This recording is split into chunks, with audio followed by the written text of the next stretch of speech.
Chapter 890. A sharp pugilist flame slashed out like a beam of light, slicing open an god doppelganger's body and turning it into a cloud of black mist. Viru's body was covered in flames, and he moved through the battlefield like a meteor. Under the cover of the Mech Legion, he accurately killed god's doppelgangers one after another. There were many wounds on his body, and his condition was clearly not good. This guy has too many doppelgangers, and we can't kill them all. He can even create new doppelgangers, so it won't make any difference no matter how many we kill.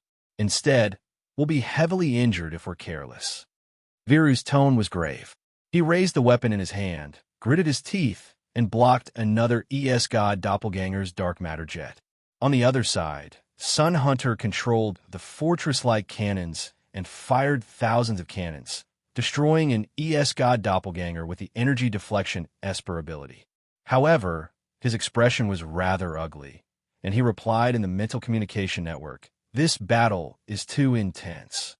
This kind of high-intensity battle consumes too much energy.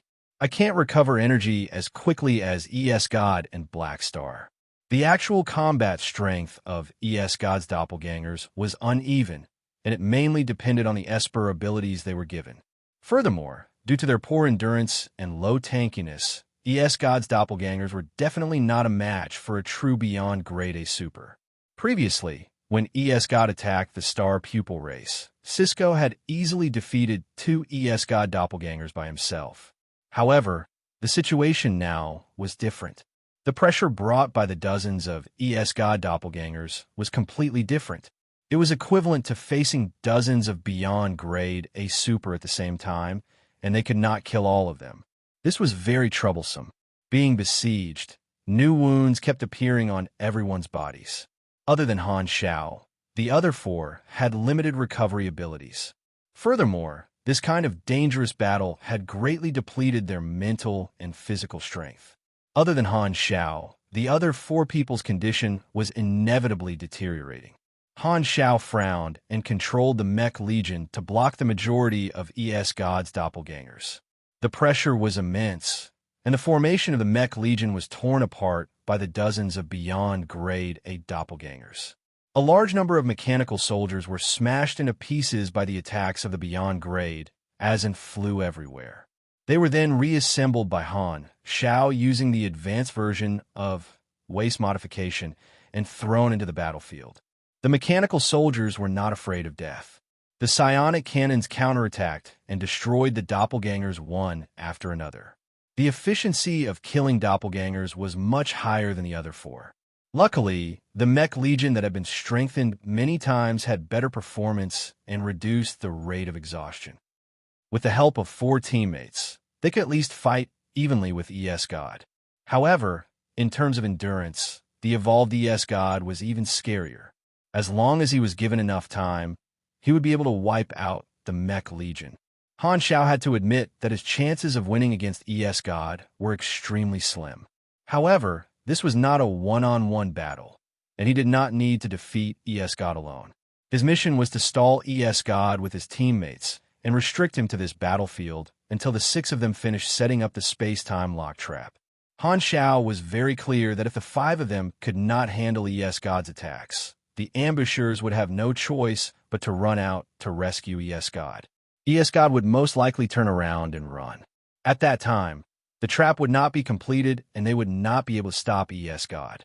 Thinking quickly, Han Xiao turned to look at God's main body, which was sitting cross-legged in the void. New doppelgangers were constantly being created from his body and thrown into the battlefield.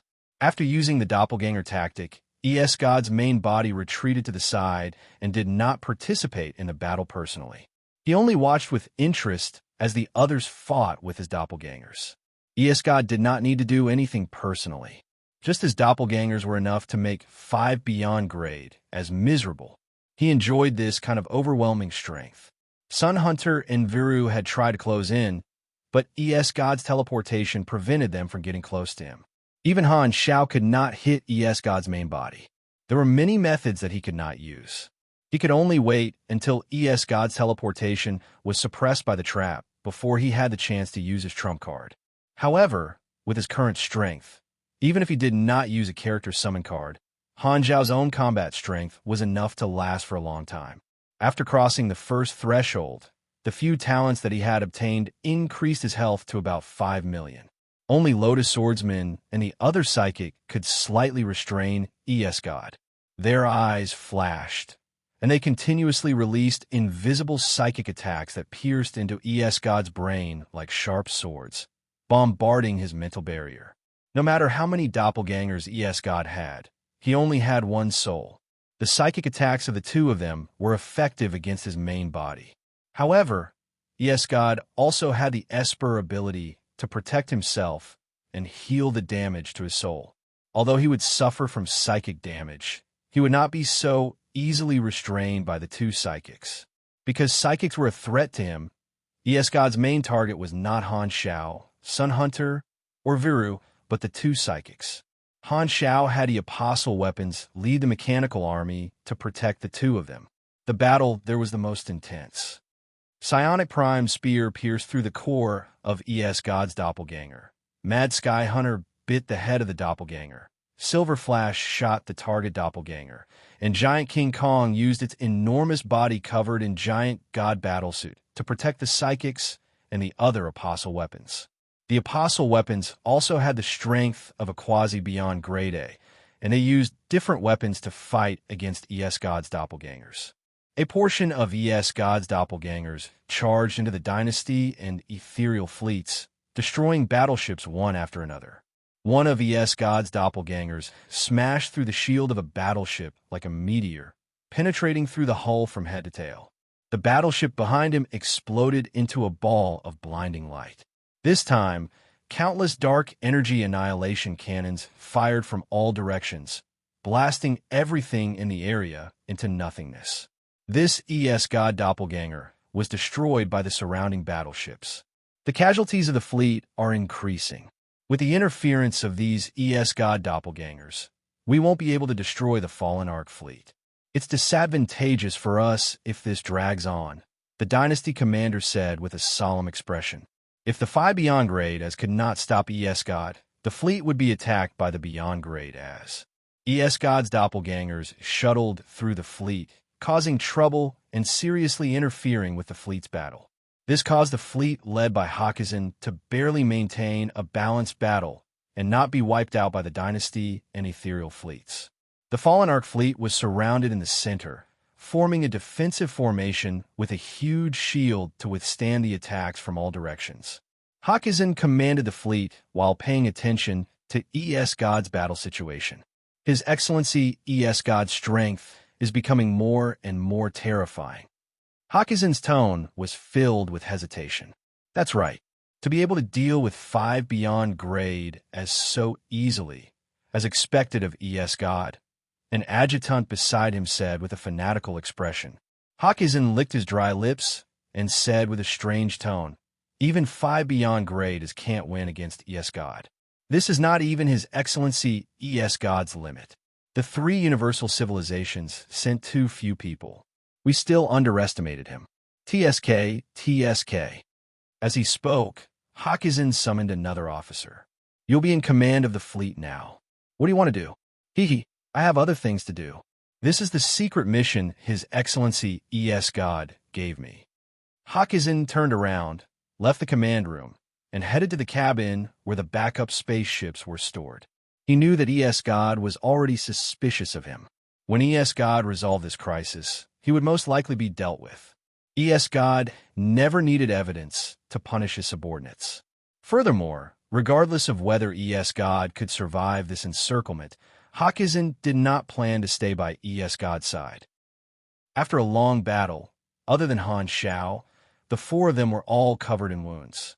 The Mech Legion's losses were also increasing, and their condition was deteriorating.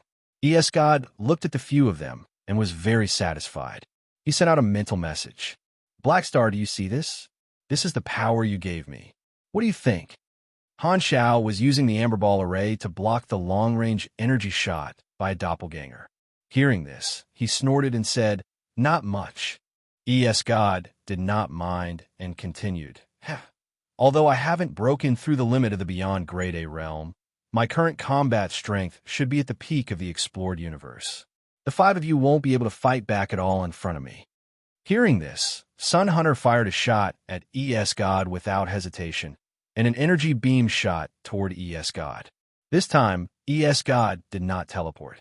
He did not move and used his body to take this attack head-on.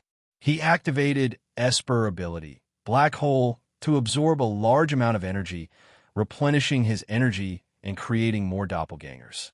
However, the remaining power of this energy beam still tore his flesh apart. It was as if he had become a severely burned patient, completely disfigured. However, the next moment, flesh grew out of his wounds, and his injuries healed quickly. ES God returned to his original appearance, almost as if he had never been injured. His recovery speed was no slower than Han Zhao's. A futile attack. ES God glanced at Sun Hunter before turning his gaze back to Han Zhao. "Black Star, you're not the only one with an immortal body." Han Zhao was expressionless. With his self-healing Esper ability in ES God's hands, he could naturally perform at the level of a beyond grade A super. He said calmly, "Every time you repair your body, you consume the activity of your cells. When your cells reach the limit, your lifespan will also come to an end. This is the disadvantage of self-healing." "That's right. I'm already old. Every time I fight, I burn my lifespan," ES God said calmly. "However, your evolution cube has increased my lifespan quite a bit, enough for me to squander. At the very least, you guys won't have any chance in this battle." ES God's current strength came from the evolution energy, which he obtained from Han Zhao. Thus, he treated Han Zhao differently. "Do you think you've already won?" Sun Hunter interrupted coldly. "Oh, if you guys still have any trump cards that you haven't used yet, you'd better give me a surprise as soon as possible. Otherwise, you won't even have the strength to escape."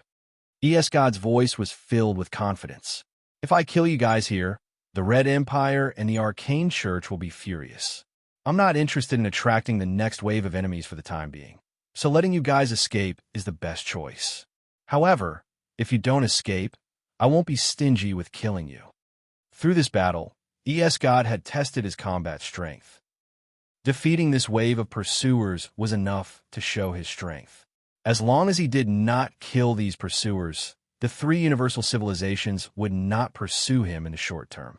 He also wanted to keep a low profile for a period of time to familiarize himself with his strength after evolution.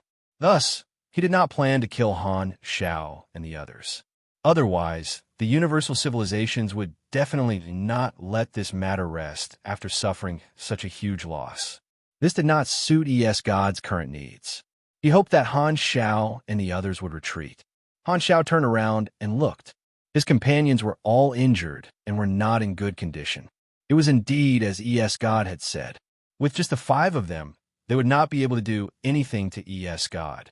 If they continued fighting, they would only sink deeper and deeper until their lives were in danger. At this time, Han Zhao suddenly smiled. "ES God, do you know? I know your threat better than anyone else." "My threat?" ES God raised his brows. "My deeds are spread all over the universe. Do I need you to emphasize this?" No. I'm not talking about the same thing." Han Zhao narrowed his eyes. ES God tilted his head. "I don't understand what you mean." Han Zhao smiled and did not plan to explain in detail. Back then, ES God had purposely revealed the wormhole data to Han Zhao.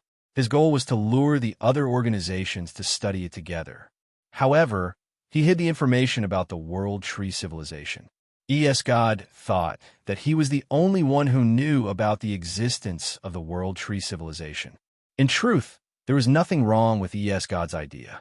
If it was anyone else other than Han Zhao, they would not have known about this secret and would only have fallen into his trap and helped him study this set of wormhole data. ES God's goal was to open up this channel so that he could reap the benefits. However, ES God would not have thought that Han Zhao also knew about the existence of the World Tree Civilization. They were the only 2 people in the explored universe who knew about this secret, and ES God was still in the dark. It was because of the lack of information that ES God did not know how determined Han Zhao was to kill him. According to his past experience, The number of beyond grade as who came to deal with him this time should be between 4 to 6. 5 was within his expectations. Therefore, he did not expect that under Han Zhao's operation, the number of people who came to deal with him this time far exceeded 5 beyond grade as. The moment Han Zhao finished speaking, some changes suddenly occurred. God's expression changed drastically. He could clearly sense that a layer of space magic suddenly spread out and quickly enveloped the entire area. The multidimensional channel was cut off, and the space-time coefficient was locked. The space was so stable that it was indestructible without any gaps. At the same time, Han Zhao also activated the rapid space stabilization device that the Mecha Empire had lent him. Its range covered God, preventing him from escaping using teleportation while the trap was forming. Without teleportation, he would not have the mobility to take the initiative. In God's senses, 6 beyond grade, energy sources suddenly appeared in the distance of the battlefield and rapidly approached. Milizau's group of 6 appeared at the edge of the battlefield and surrounded him. Seeing this, God's expression darkened and shock appeared in his eyes. Why are there still 6 people? Chapter 891. The space-time lock area was the same, and the mechanics could not open the secondary dimension channel. God's dimension crevice and teleportation also lost their effects. The 3 universal civilizations had recorded countless Esper abilities, and most of them had methods to counter them. Other than some super high-risk Esper abilities, there were no abilities that could not be countered. So it was a trap? How generous. God was surprised for a moment before regaining his composure. This was not the first time he had experienced such danger, so he did not panic. Only the number of enemies surprised him. Not only the Dynasty and Ethereal, even the Radiant Federation also participated in the encirclement. A total of 11 beyond grade as besieging him. This was beyond his expectations. If not for the fact that the 3 universal civilizations had sent enough manpower this time, it would have been very difficult for him to fall into this trap. It was obvious that at least 4 to 5 people would be needed to deal with God head-on without him suspecting anything, and 3 mages would also be needed to set up a space-time lock area without being discovered. In other words, at least 7 to 8 people were needed. Luo Zhong said with a deep voice, "Manison, I didn't think that you would come to deal with me too." Among the 11 people, God only had eyes for 4, which were Manison, Milizau's, Sun Hunter, and Han Zhao. He had fought with all of them before, and Manison was his most important opponent. It's just a deal. Furthermore, I warned you not to step into the primeval Star River, Manison said calmly. God nodded and looked at everyone. Although he was surrounded, he did not panic and slowly said, "Even if you have more people, it won't be that easy to get rid of me." He had 2 escape plans. One was to escape the trap area, but now that he was surrounded, it was basically a failure. He could only choose the second plan, which was to use his Space Esper ability to slowly penetrate the space-time lock area, drill a crevice, and teleport away. The prerequisite for this plan was to stall for enough time. God's confidence came from his large number of doppelgangers. Even if he was surrounded, he could use his doppelgangers to deal with everyone. He also had all kinds of self-healing, energy absorption, and defensive Esper abilities to ensure that he would not be defeated in a short time. Thus, God was not nervous at all. Everyone had analyzed the situation before the battle and knew that they could not stall for time. They looked at each other and nodded. "Follow the plan. I'm counting on you, Black Star." In the next moment, everyone attacked at the same time, and a joint attack erupted. God's dozens of doppelgangers were engaged in a fierce battle with the beyond grade and the rate of casualties was extremely fast. However, God continued to absorb energy through his Esper ability, creating new doppelgangers and withstanding the attacks of 11 beyond grade Although God barely fought, it was already shocking enough. Even the surrounding beyond grade could not help but marvel at this level of combat strength. The evolved God was truly a monster. If not for Black Star's suggestion to join forces to deal with him, who else would be able to threaten him in the future? Han Zhao shuttled through the battlefield, passing through the heavy blockade of doppelgangers under the cover of the others, and approached God's main body. God had already fought with Han Shao earlier, so he did not suspect anything and continued fighting with Han Shao. However, as soon as their bodies touched, God felt a strange energy coming from Han Zhao's body and entering his body. The next moment, the restless Esper abilities in God's body seemed to have been injected with a tranquilizer, and they all quieted down. This is Esper silence? God's expression suddenly changed, and he finally revealed a shocked expression. His eyes were filled with doubt, not understanding why Han Shao had his ability. It's effective. Han Shao received the notification on the interface and heaved a sigh of relief. During the pre-battle meeting, he had already discussed the strategy with the others. He would only use the Esper silence character summon card when they were surrounded. Han Shao had been hiding this move all along, waiting for this opportunity. The moment Esper silence took effect, the movements of all the doppelgangers froze, and he could not maintain this ability. All the doppelgangers exploded, turning into black mist and dissipating. Because the difference was too great, the duration of Esper silence was the minimum. However, this instant disrupted God's doppelganger strategy. Everyone was already prepared. The moment God lost his Esper ability, the three mages cast the control spells they had prepared. The psychics interfered with God's mental operation. The pugilists used energy to suppress God's main body, and Han Shao injected God's main body with a nano-size cell suppressor to reduce his energy activity. In an instant, God was under heavy control. Many beyond grade as suppressed his movements at the same time, making him almost unable to move. His strength recovered very quickly, and he tried to break free. However, the control spells of so many beyond grade as were like indestructible shackles, binding every single one of his limbs and fixing him on the spot. Under the multiple effects, the energy in his body stagnated and could not be used. He could not turn it into fuel to activate his Esper ability. Although the doppelganger strategy was very strong, in terms of pure energy, he could not withstand the combined attacks of so many beyond grade as. God stared at Han Shao, confused. How do you know how to use my ability? You have plenty of time to think about it in the future. Han Shao did not hesitate. He took out the space-time amber and used it on God. After entering the second layer of the soul connection, the production speed of the amber balls increased. The space-time amber was the core of this plan. So many people could suppress God, but they could not stay together forever. God had all kinds of Esper abilities, and other methods of imprisonment were useless against him. He had countless ways to escape. Only the space-time amber, which had proven its effects, could possibly imprison God. It was decided in the pre-battle meeting that Han Shao would be the core of this operation, and everyone's job was to help him capture God with the space-time amber. If not for the Esper silence and the space-time amber, God might have really escaped. These two things were the key variables in this operation. God also had a very strong perception of space. Sensing that the space around him was distorting, a look of realization appeared in his eyes. So, this is the legendary effect of the space-time amber. What a magical universal treasure. God paused for a moment and barely moved his facial muscles. I never thought that I would fall into your hands. Han Shao knew that if a villain spoke too much, the tables would be turned. He did not plan to speak and focused on activating the space-time amber at full power.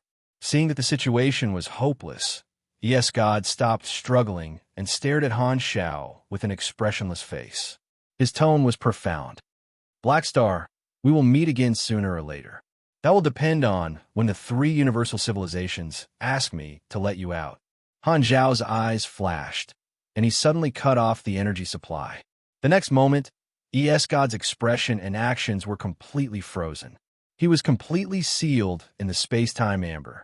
A new month has begun. Looking for a monthly ticket. Chapter 892. The moment the space-time amber was formed, the energy was isolated. Everyone stopped and surrounded God. Some of them stared at God in the amber with wide eyes. Did we succeed? Sun Hunter knocked on the shell of the amber ball and stared at ES God, who was motionless inside, with a hint of surprise in his eyes. Before the battle, the success rate of the operation was not low, but when it was actually completed, many beyond grade as found it hard to believe. ES God was infamous in the universe and had escaped the encirclement of the universal civilizations countless times. Now, he was really captured. Furthermore, the operation was quite successful. The time of an individual imprisoned by the space-time amber will be frozen. His soul will still be conscious, but his body will not be able to move. We did indeed capture him, Han Xiao explained. Humph, to think that this guy would have such a day. Milizao shook his head. 11 people took action. It will be embarrassing if we failed. Manison's expression was very calm, but he also felt a little emotional about losing an old acquaintance. However, as soon as this emotion appeared, Manison suppressed it. His gaze turned to the space-time amber in Han Zhao's hands, and everyone else also turned to look at this universal treasure. Although everyone was shocked that ES God was captured, it did not last long. After all, they were all beyond grade and they did not have the mentality of looking up to ES God. Instead, they were more interested in the space-time amber. During this period, due to the rumors of the battle on Planet Lighthouse, the space-time amber had entered the sights of all the beyond grade as. No one was not interested in a universal treasure that could easily imprison a beyond grade A super. Now that they finally saw the space-time amber in action, everyone had their own thoughts, and it was inevitable that they were envious. Blackstar had the ability to imprison a beyond grade A super, so he was more or less a threat to everyone. This made everyone evaluate him not only from the perspective of combat strength, but Han Zhao's position was special in their eyes. Sensing everyone's gazes, Han Xiao raised his brows and put away the space-time amber. What a good item, Sun Hunter said with emotion. Sun Hunter sighed. Blackstar, your luck is not bad. You actually have 2 universal treasures in your hands. Han Xiao raised his eyebrows. He was happy to hear others praise his luck. After all, only things that didn't exist needed to be emphasized, just like how ordinary people like to be called handsome. After pausing for a moment, he changed the topic and said, now that ES God is captured, the mission is complete. I will bring ES God back to the dynasty. Does anyone have any objections? Manison shook his head. He was very interested in ES God's body, but unfortunately, he could not open the space-time amber. The 3 from the Arcane Church wanted to say something, but stopped. After thinking about it, they did not reject Han Zhao's request. The Arcane Church also wanted to bring ES God back and imprison him, but the situation was not in their favor. There were 7 people from the dynasty present, and they did not have the confidence to snatch ES God, nor was there a need to do so. Since there are no objections, leave it to us. Milizao nodded. Blackstar, you contributed the most in this mission to capture ES God. The dynasty will cooperate and publicize your deeds. I know. Han Xiao smiled. ES God and the Fallen Ark were extremely famous in the universe. They had a notorious reputation as a paradise for villains, causing countless galactic residents to tremble in fear.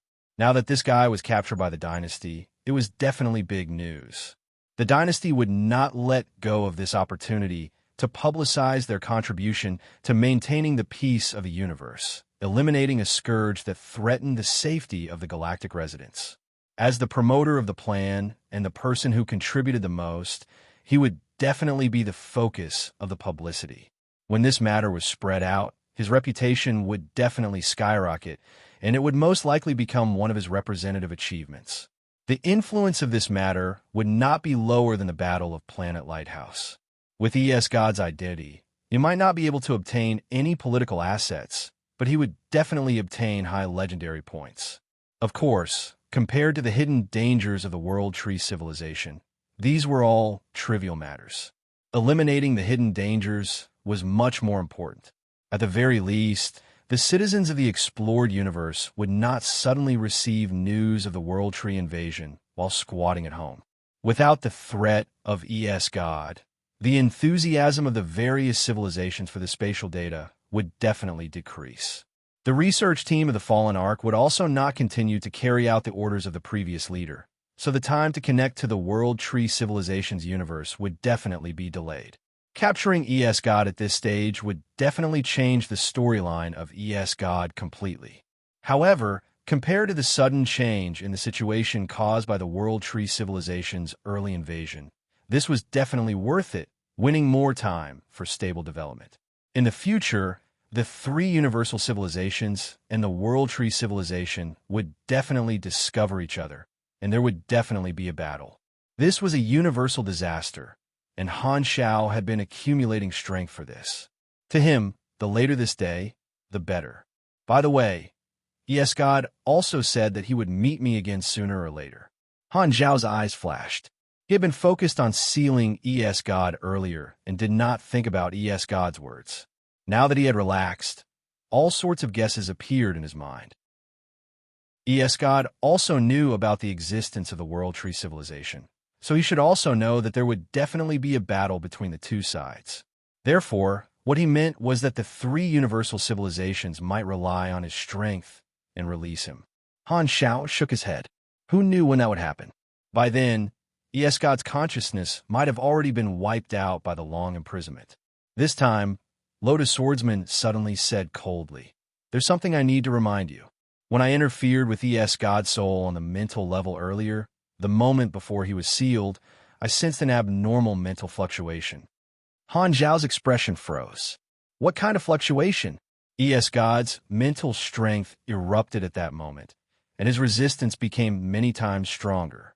It seemed like he wanted to use his mental strength to stimulate his body and break free, but he did not succeed. After that, the space-time amber sealed him, and our psychic powers were also ejected. Got it. Han Xiao pondered for a moment before nodding. It sounded like ES God's last attempt to survive, but it failed, so it was quite normal. They did not argue about the ownership of ES God and quickly reached a consensus. They then turned to look at the battlefield and saw that the three universal civilizations' fleets were still dealing with the remaining Fallen One battleships, but no one had any intention of helping. They only had ES God in their eyes.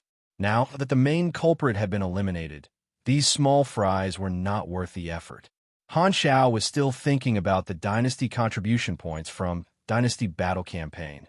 Fallen Arc, repeatable. So he sent a portion of his mechanical army to chase after the fleet. When ES God was captured, the remaining Fallen Arc fleet gave up resisting. The crew members were all wanted criminals of the various civilizations, so none of them surrendered.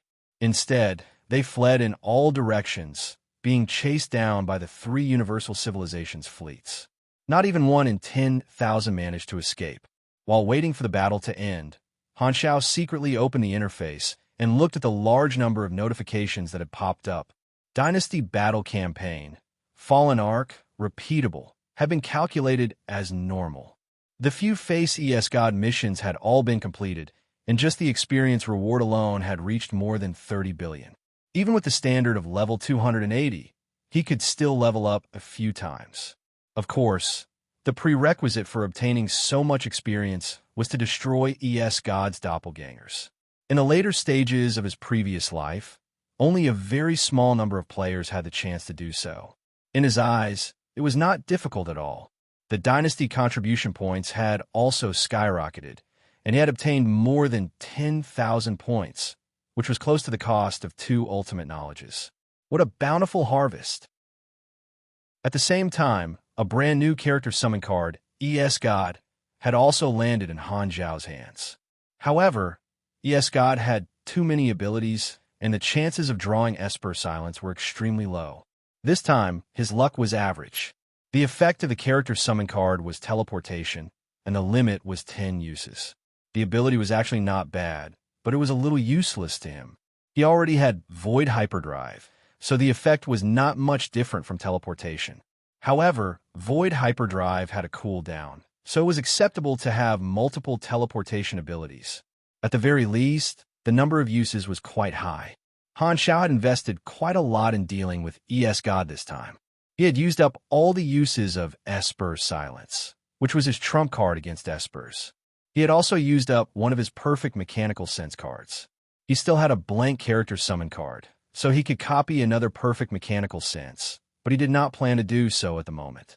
The battle with ES God on Planet Lighthouse had given him enough fame, and no one would come to provoke him for a long time.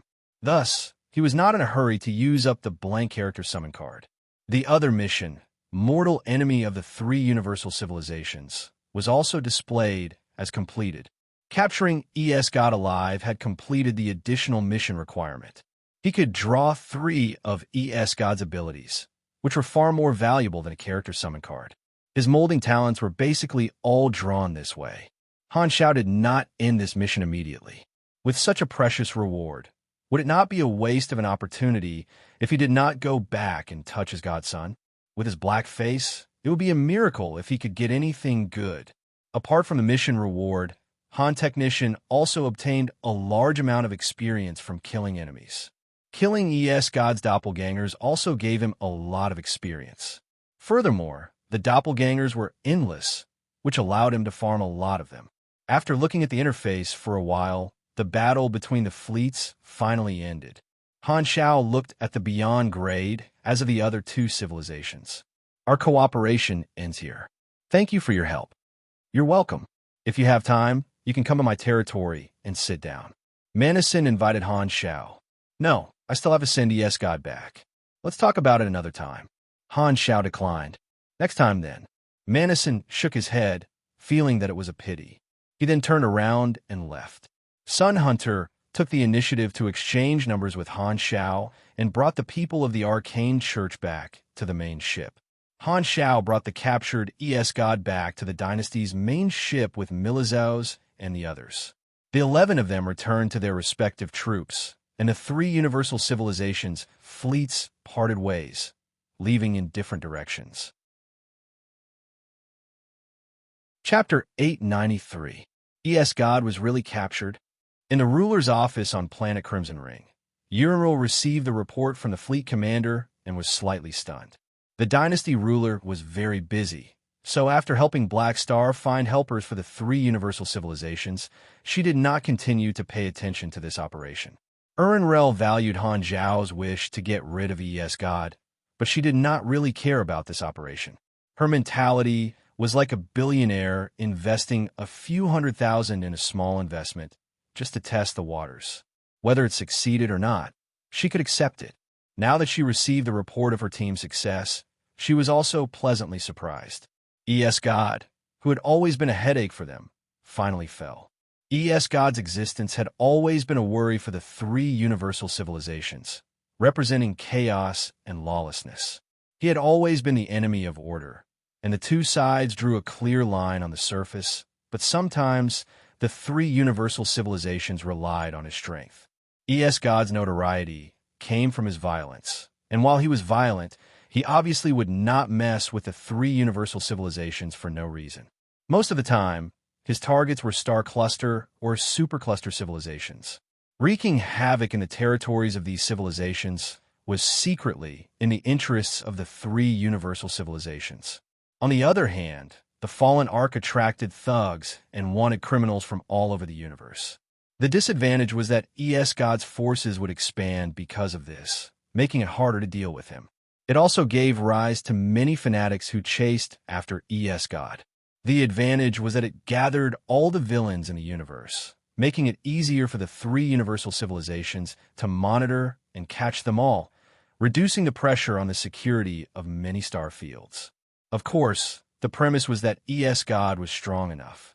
If he was not difficult to deal with, the 3 universal civilizations would not have allowed him to exist.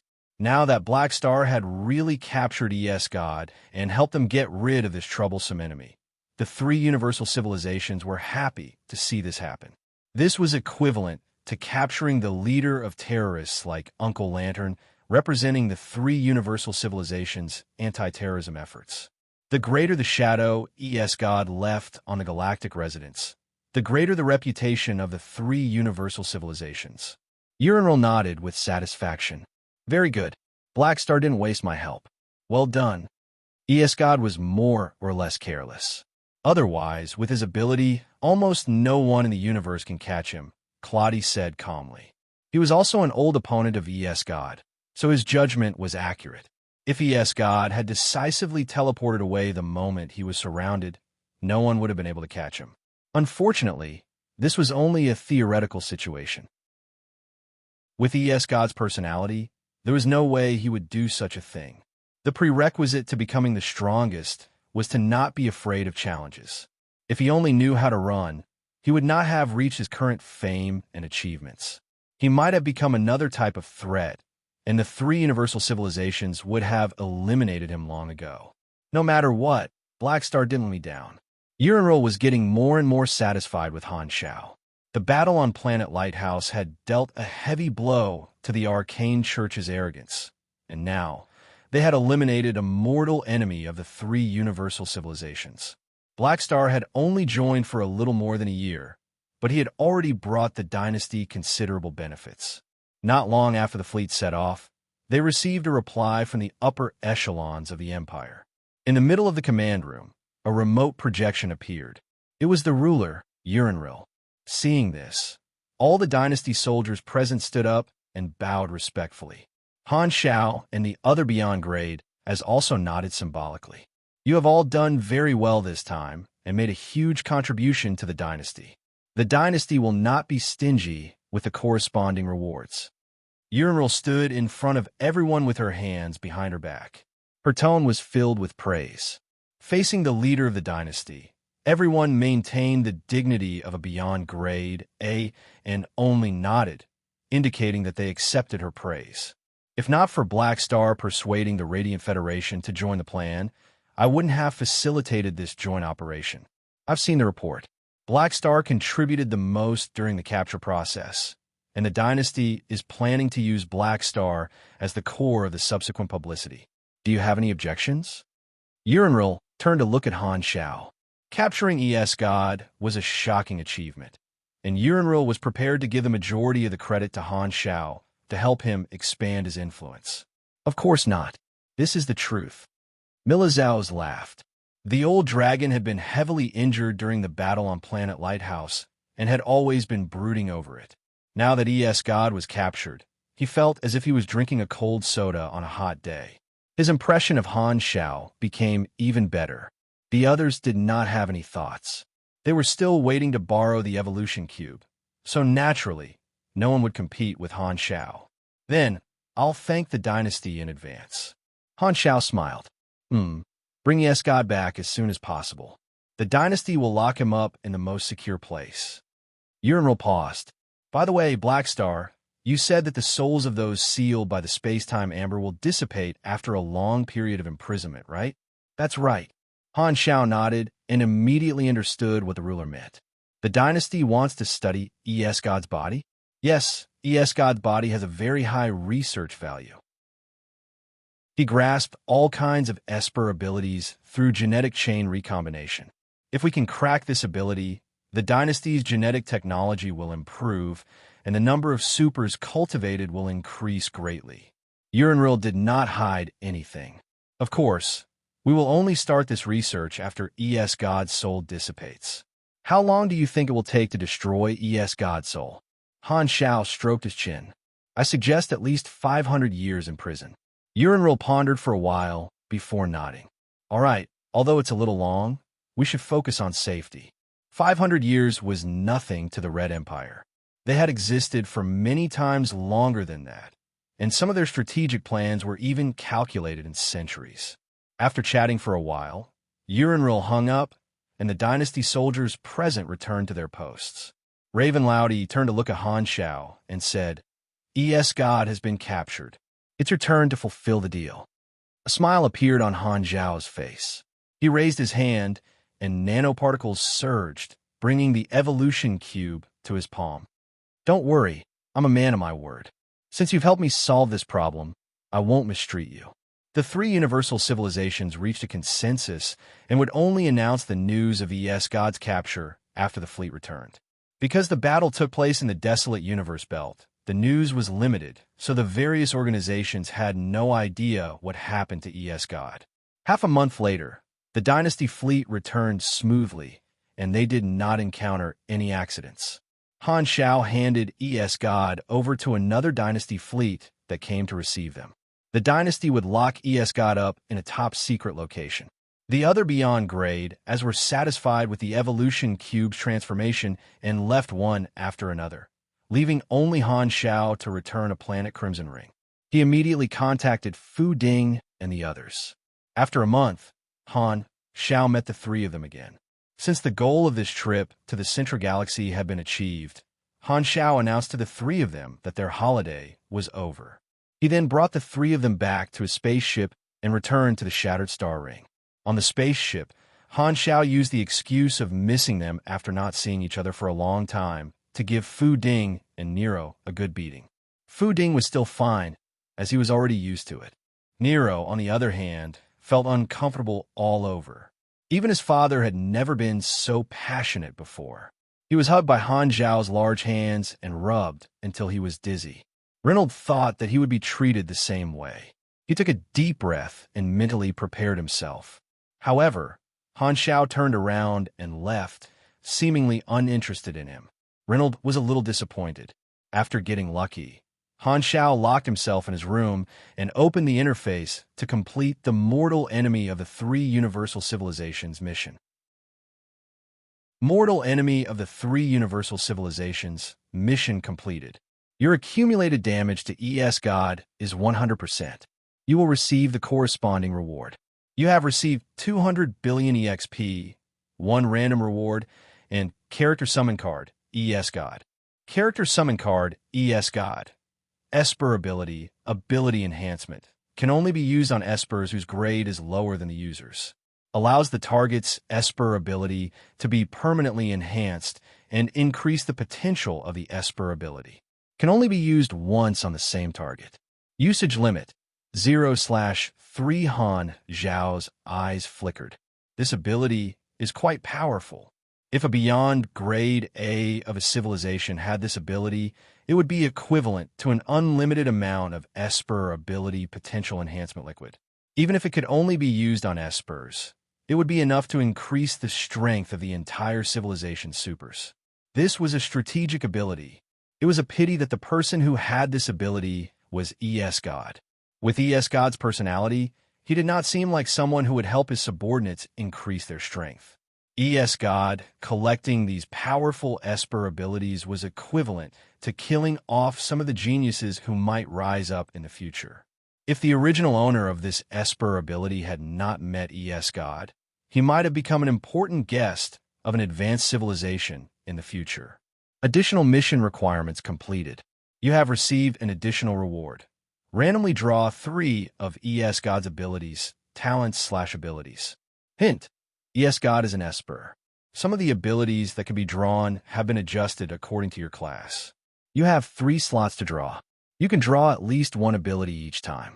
You can draw a maximum of 3 times. Please choose the type of ability you want to draw the first time. Ability, talent, both? Han Xiao rubbed his hands and chose the talent. Espers were not compatible with his class, and the source of their strength was different. He knew that there were many Esper abilities that he could not draw. Since he could choose the type this time, of course, he had to make use of it.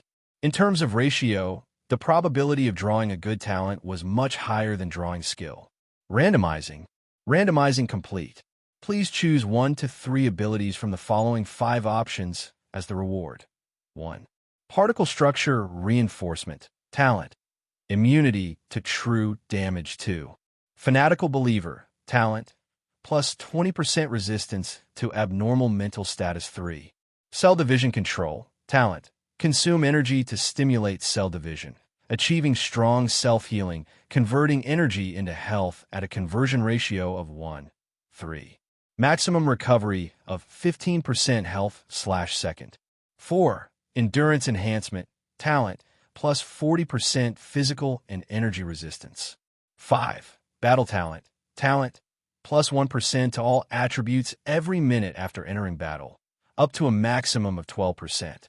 Han Zhao's eyes sparkled. He had drawn 2 molding talents this time, the first and the third. His eyes were locked onto Cell Division Control.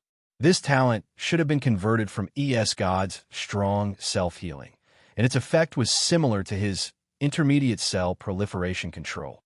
It was just that the conversion efficiency was not as high as his own. Right now, his HP had already exceeded 5 million, and the amount of HP he could convert from energy was less than 10% of his total HP. It was far from the 28% HP recovery per second limit.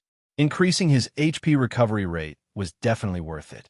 As for the ability to be immune to true damage, he already had it, so there was no need for him to choose. You have received cell division control. Your intermediate cell proliferation control is similar to cell division control and has been combined. Talents can be upgraded. Han Xiaoxin's mind moved. Some talents of the same series and effect had a higher chance of being combined. For example, if he obtained a higher grade mechanical sense talent, the lower grade mechanical sense talent would automatically disappear, which was equivalent to the talent being upgraded. Combination complete. You have lost cell division control. Intermediate cell proliferation control has been upgraded to advanced cell proliferation control. Advanced cell proliferation control uses energy to proliferate cells and heal wounds. Energy is converted to health at a ratio of 1:9. Recovers a maximum of 35% health/S. After combining the two talents, the recovery rate increased from 1:5 to 1:9. The recovery speed was even faster, almost doubling. The recovery limit per second also increased from 28% to 35%. Han Xiao took a deep breath and drew a second skill. It was still a talent type. Another 5 talents were randomly selected. Han Xiao browsed through them and chose one of them called Soul Hot Spring, which increased mental resistance by 120% and reduced the duration of abnormal mental states, recovering soul damage. Mental resistance was his weakness, and stacking mental resistance had always been an important mission. The third draw was still a talent. Han Xiao glanced at it and was overjoyed. Among the 5 random options, one of them seemed to be the modified ability of Esper ability, Black Hole, which could convert a portion of the damage to his energy. After choosing this ability, the interface showed that intermediate energy absorption had been combined with it, and the 2 talents became one. Your intermediate energy absorption has been upgraded to efficient energy absorption. Han shouted some calculations. If that's the case, my energy conversion efficiency has increased by more than 1.5 times. Furthermore, the upgraded talent gives me an additional 25% resistance, which reduces the damage I receive by a quarter. Before the upgrade, intermediate energy absorption did not have any defensive abilities. After the upgrade, it had the characteristic of Esper ability, Black Hole, which directly converted a portion of the damage to his energy and avoided a portion of the damage. It was equivalent to saving energy to recover this portion of his HP. If his resistance was 50% and he received 10,000 points of theoretical damage, then the effect of the talent before the upgrade would be receive 5,000 points of actual damage and absorb 3,000 points of energy. After the upgrade, the effect would be receive 3,750 points of damage and absorb 4,750 points of energy. The energy recovery was more than the HP loss. Chapter 894. After 3 rounds of extraction, tiny bolts of mechanical force danced on the surface of his body. His entire body felt numb, and his cells underwent subtle changes. In Han Zhao's senses, his cells became easier to control. Because of his foundation, the upgrade of the 2 molding talents was not difficult and even felt a little comfortable. Han Xiao exhaled and clenched his fists tightly. The feeling of being filled with strength surged in his body, and his body was filled with vitality. With the evolution of these 2 molding talents, Han Zhao's self-healing ability had increased by a level. With 2 universal treasures in his hands, there was no harm in having his own flesh. Otherwise, he might end up like ES God one day. With my current self-healing ability, as long as I don't get beaten up by so many beyond grade as like ES God, there shouldn't be any accidents, Han Xiao thought to himself. His current health and energy recovery efficiency was already very high. Han Xiao had plans for the future. His health limit would continue to increase as he leveled up, so he did not have to pay attention to it. What was left was to continue increasing his energy level.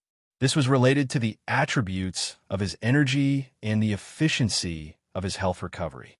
In terms of mechanic abilities, he had to obtain high-level mechanic talents, learn ultimate knowledges, research more blueprints, develop a new generation of machinery, continue to expand the size of his army, and cultivate a mechanical civilization.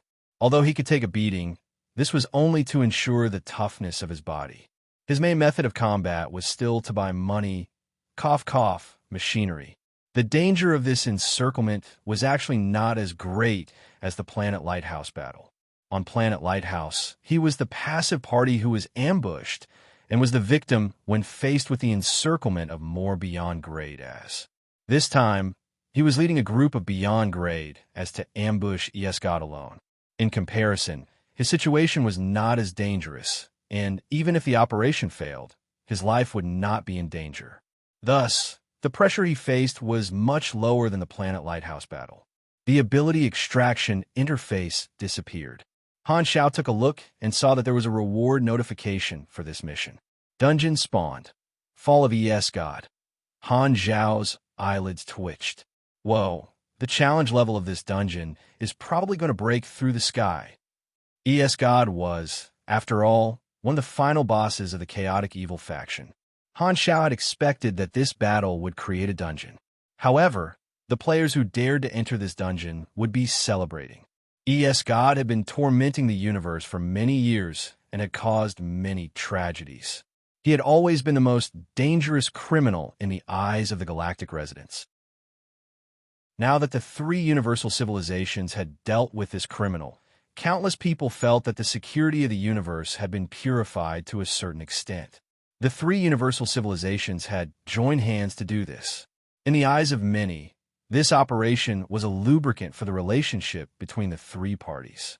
It released a signal to the outside world, hinting that the conflict between the three universal civilizations due to the Battle of Planet Lighthouse had been resolved and the galactic environment had returned to stability. In the joint statement, the three universal civilizations announced the details of the operation. The 11 beyond grade, as who participated in the encirclement, were all introduced. They emphasized Han Xiao's contribution, calling Han Xiao the core of the operation and even the initiator of the joint operation. In the end, the achievement of imprisoning Esgod was given to Han Xiao, highlighting his contribution. Countless people in the universe had heard of Esgod's atrocities. The more famous Esgod was, the more famous Han Xiao would be. This was equivalent to stepping on Esgod to gain his fame. The recent popularity of the enemy of Ethereal had yet to subside, and Han Xiao had one more representative deed. In the universe, this incident was called the Fall of Esgod incident.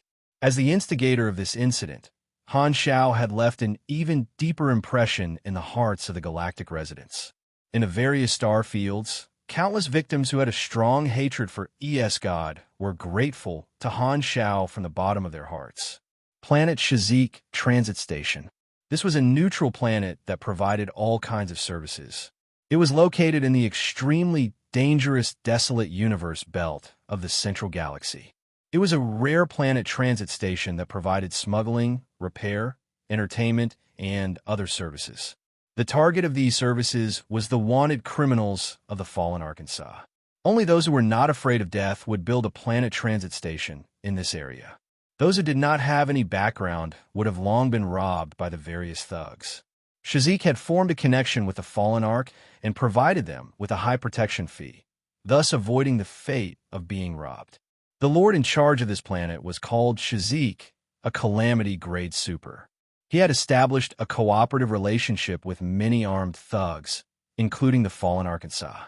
In the chaotic, desolate universe belt of the central galaxy, he could be considered a moderate figure. As for Shazik's origin, it was a secret. The thugs in this area did not know or care and were used to thinking that he was also a wanted criminal of some civilization. However, Shazik was not a wanted criminal. His home had been destroyed by Esgod, and the once lively planet was only left with corpses and souls. He had a deep-seated hatred for Esgod and chose to become an avenger. He built a transit station in this lawless area and hid like a venomous snake, looking for an opportunity to deal with the fallen Arkansas. The news of ES God being captured also spread to the desolate universe belt of the central galaxy and to Shazik's ears. He gathered his confidants for a secret meeting.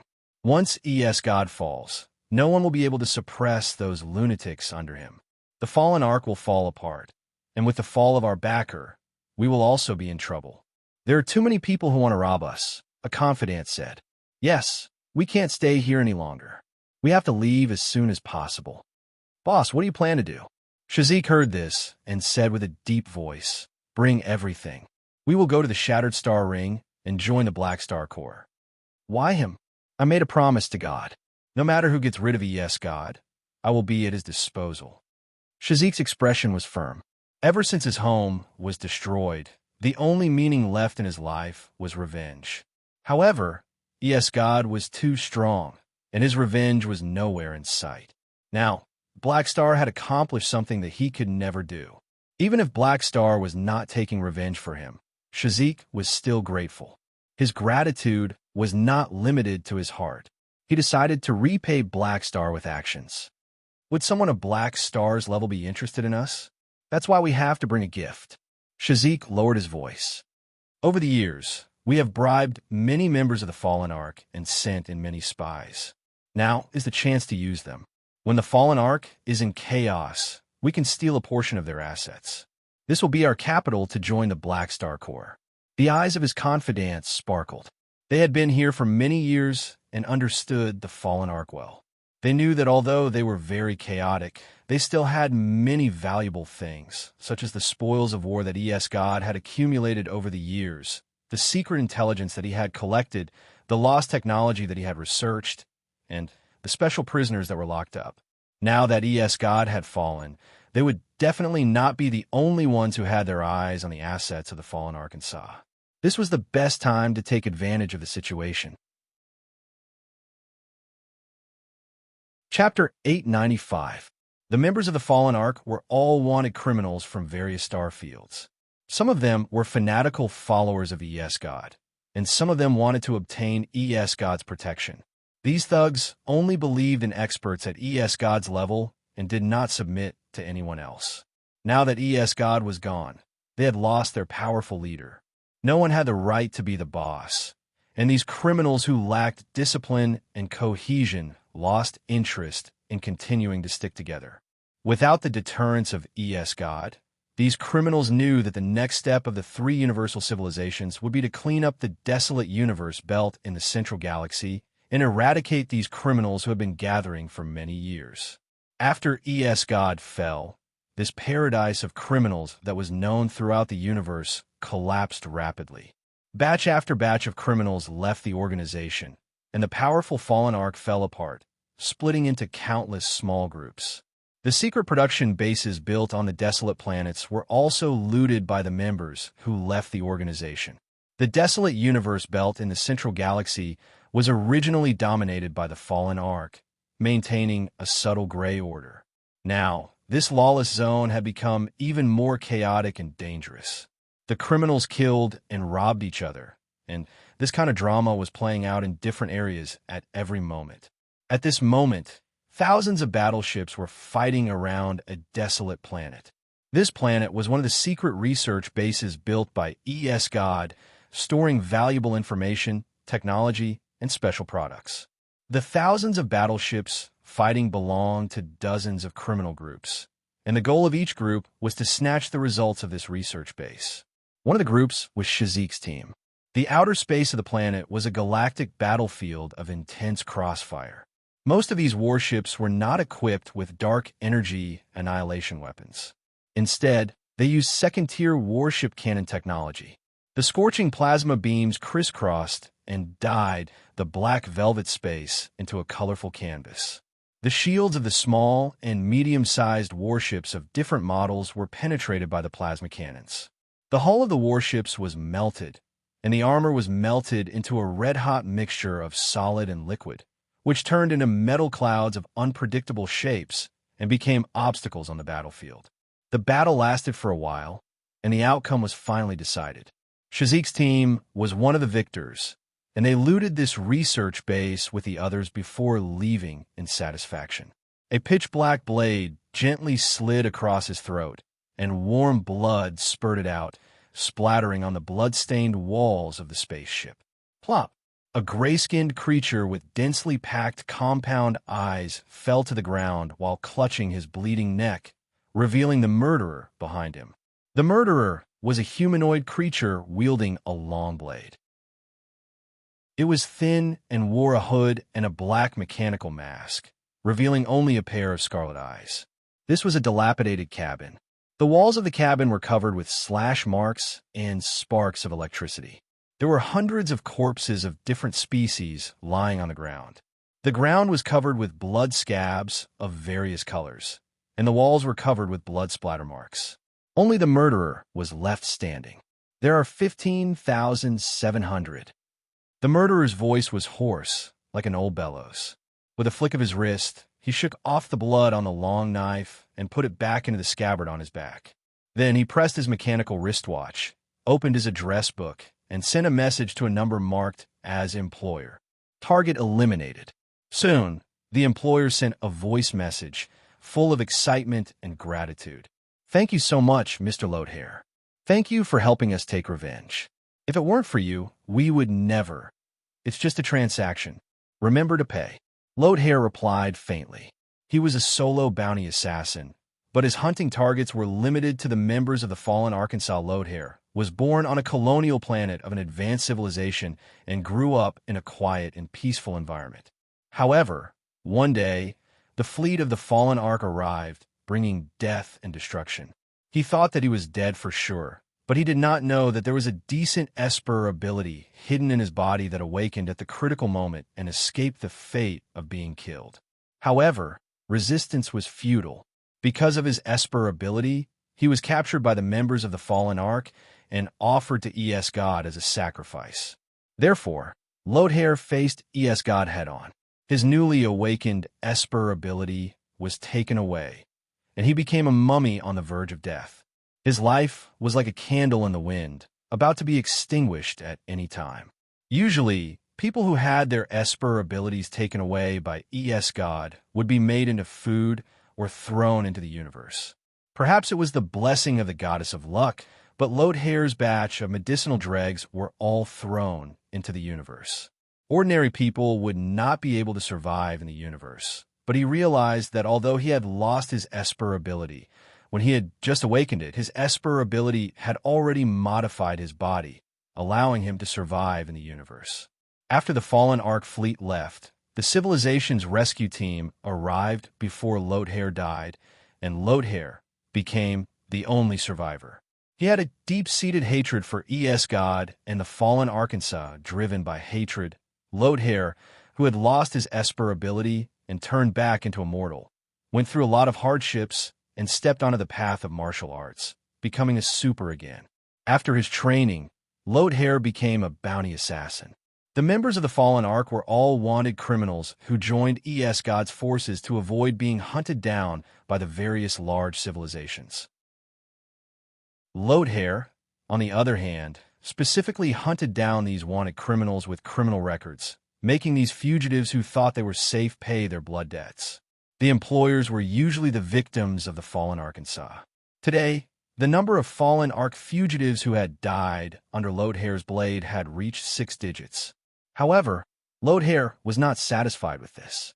He trained his strength like an ascetic monk in order to complete the ultimate goal hidden deep in his heart: assassinate ES God. The experience of facing ES God had always been his nightmare, bringing him endless fear and waking him up from his sleep countless times. However, even if he knew it was impossible, he did not give up on this ultimate goal. Ignoring the corpses on the ground, Lodehair was about to turn around and walk to the spaceship's control room when his communicator suddenly received a piece of breaking news. It was the joint statement of the 3 universal civilizations. ES God has been captured. Lodehair's expression changed, and he stopped to read the news carefully. After a while, he let out a long sigh of relief. For a moment, he felt a sense of loss, as if he had lost his goal. However, very quickly, Lodehair's gaze became firm again. He muttered to himself, "Is the guy who captured God Black Star." On a certain habitable planet, there was a race of galactic immigrants living on it. The mother planet of this race had been blown into a dead planet by God, and there were less than 10% survivors. They had no choice but to migrate to a new home. When the news of God being captured reached this race, all of them cried tears of joy. God has finally been captured. Whoa, we've waited for this day for too long. Praise Black Star. May Black Star be immortal. The same scene played out on many planets at the same time. The news of God being captured caused a huge commotion. Other than the celebrating civilizations and galactic residents, some secret organizations were also alarmed. God is too cruel. I knew this day would come sooner or later. With God gone, the fallen ark will no longer exist. No one will continue to attract the firepower of the three universal civilizations for us. This is not good for us. Continue to keep a low profile and accumulate strength. We won't be as flamboyant as God, so we won't be targeted. Actually, this is also an opportunity. We can take God's inheritance and subordinates and strengthen our forces. Send people to the central galaxy. There are many organizations eyeing this opportunity. We can't fall behind. There are many ambitious organizations that belong to the chaotic evil faction in the universe. The fall of the fallen ark was something worth celebrating for normal people, but for them, it was a feast for them to divide up God's assets. Blue Star's outer space, floating Dragon Island Palace. Aim stood at the edge of the floating island, looking down at the blue star. The starlight reflected in her eyes. Footsteps sounded behind her, gradually approaching. Ames turned her head and saw Aesop walking to her side. Something big happened. Aesop shook his head. God has been captured by the three universal civilizations. What happened? Ames raised her brows. See for yourself. Aesop passed the communicator to Ames. After browsing through it, Ames casually returned the communicator to Aesop and smiled. He really can't stay idle. Black Star has done something big again. He's getting stronger and stronger. Aesop sighed. He'd live a long life and experience the craziest era of God, so he was very wary of God. He did not expect this guy to fall in the hands of a new beyond grade A super. Although this was a gang fight, he also saw Han Zhao's current connections and influence from the three universal civilizations joint squad. Even when he was a member of the Ancient Ones, he did not have as much influence as Han Zhao. That's right, he's getting stronger and stronger. Ames's smile faded, and she suddenly fell silent. She still remembered that when she fought God with Black Star, God's strength had left a deep impression on her. Now God had fallen in the hands of Han Zhao. Han Zhao's strength had steadily surpassed hers. Although she did not purposely pursue strength, seeing her former subordinate catch up to her still made her feel a little complicated. She used to be high and mighty, but when Black Star reached the beyond grade A super, they were on the same level. Now, be it status, influence, or personal strength, Black Star surpassed her in all aspects. He completed the counterattack under her watch. Although her strength had improved, a large part of it was because Black Star had strengthened her with the evolution cube. Their positions had been reversed. Ames stretched lazily, and her tall and slender figure relaxed. She let out a soft sigh. I seem to have been too lazy these past few years and have neglected training. It's time to find a time to have a good fight with Black Star. You have received 1 legendary point. Universe legendary point? Whoa, God's notoriety is really deep. Han Zhao clicked his tongue in wonder. As one of the final bosses of the chaotic evil faction, God was still quite famous. The sensation of capturing him was no less than the Battle of Planet Lighthouse. His influence covered the entire universe, so he was given the highest legendary point. Closing the notification, Han Zhao opened the forums. The players were also discussing God's fall. Chapter 896. The news spread extremely quickly in the Galactic Society, and such explosive news spread throughout the various star fields. Every player now had a communicator, so they did not miss this piece of news. At this time, in the Shattered Star Ring section of the forums, many army players were excitedly discussing this matter. After experiencing 3 versions, the players were already familiar with the whereabouts of NPCs. Other than functional characters, such as merchants, many characters would not stay in the same place all the time. Sometimes, when the players came into contact with a character and returned after a period of time, that character might have gone somewhere else. Although it was not convenient at times, most players still liked this feature. Every character had their own things to do, and it made them feel very real. As the Black Star Core expanded, Han Shao reduced his daily contact with the players. From version 2.0 onwards, he had established the identity of the faction leader in the hearts of the players. Until now, the army players were already used to the mysterious faction leader. They were used to not seeing the army commander for a period of time, but one day, they suddenly found out that he had made big news. Discussing the deeds of the army commander had also become one of the fun for the army players. Many players posted on the forums, discussing the fall of ES God. At this stage, the level of the players was too far away from ES God. ES God was a character in the middle and late versions, and he had not interacted with the players on a large scale yet. To most of the players in the star fields, they only knew that ES God's background was extremely powerful and that he was a proper villain. Only the players in the 3 star fields in the central galaxy knew more about ES God. A small number of players who had awakened the chaotic evil attribute did not do any storyline missions. They burned, killed, and looted, turning themselves into wanted criminals and running to the desolate universe belt to join the fallen Arkansas. However, they did not have the qualifications to meet ES God and only came into contact with the tip of the iceberg. Because their understanding of ES God was limited, the fall of ES God did not have a deep impact on the players. Its impact was not even comparable to the Battle of Planet Lighthouse. After all, Planet Lighthouse involved the 2 civilizations that ruled the universe and was the final faction in the eyes of the players. As for the fall of ES God, most of the players did not personally experience it and did not know the significance of this matter. In their eyes, it was just an unknown, powerful, beyond grade, a being captured by the 3 universal civilizations. Other than that, they did not feel anything. The replies that Han Shao saw were basically all routine complaints about him as the leader of the faction. The Legion commander went to stir up trouble again. He's so free. Sigh, I also want to go to the central galaxy to take a look. That damn contractor left us to work in the Shattered Star Ring and went out to have fun by himself. By the way, could this incident be a new storyline? It doesn't seem like it. I feel like this is a supplement to the Planet Lighthouse battle. ES God participated in the attack back then and was captured by the 3 universal civilizations. Since no players participated in this event, this should be the background story. Trash game, full of CG funny. I'm gonna die if I don't watch the cutscenes. I'm ES God.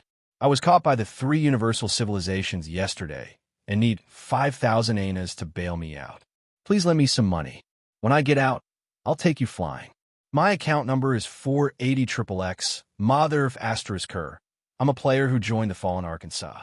Your faction leader kidnapped my boss. You guys from the Black Star Corps will eat SH*T.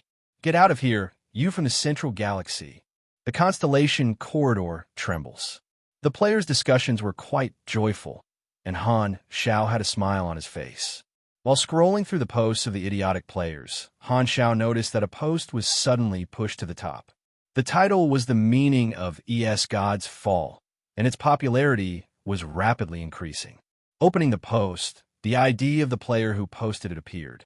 It was called Army Commander's PC. Crazy. Han Zhao's mouth twitched.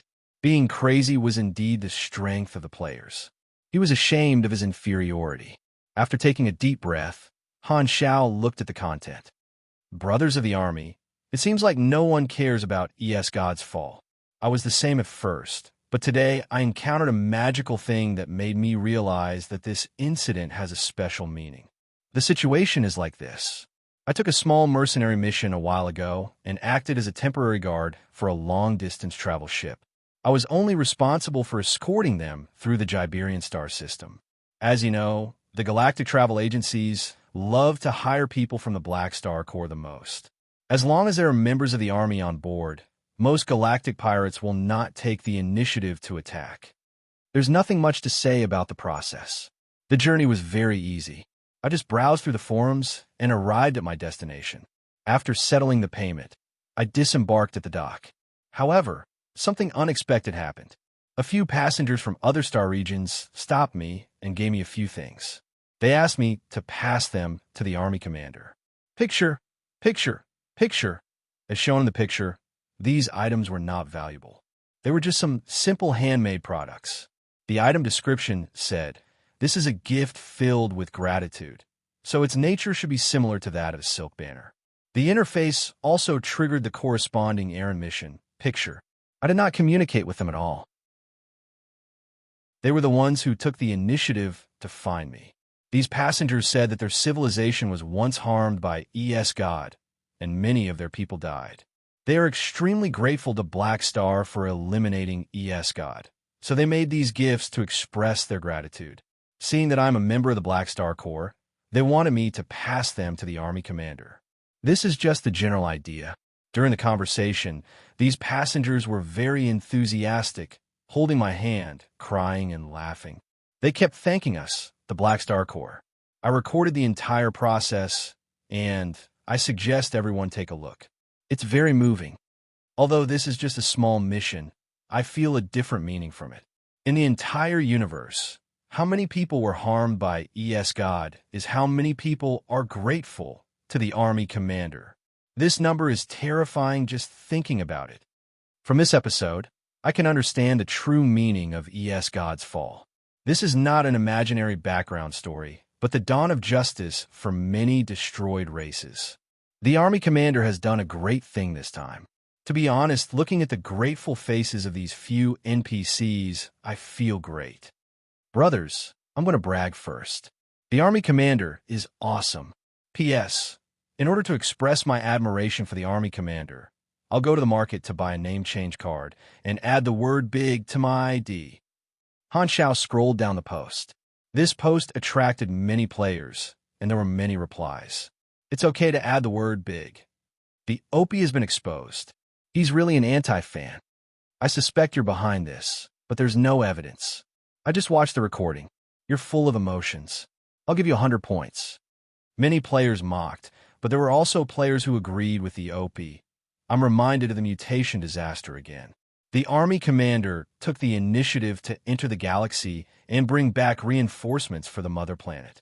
He has always been very responsible. Indeed, although the Army commander was an unscrupulous businessman in the past, he was still reliable in big matters. I still remember his speech. How passionate! When the players chose a faction, other than benefits, they also needed to match their values.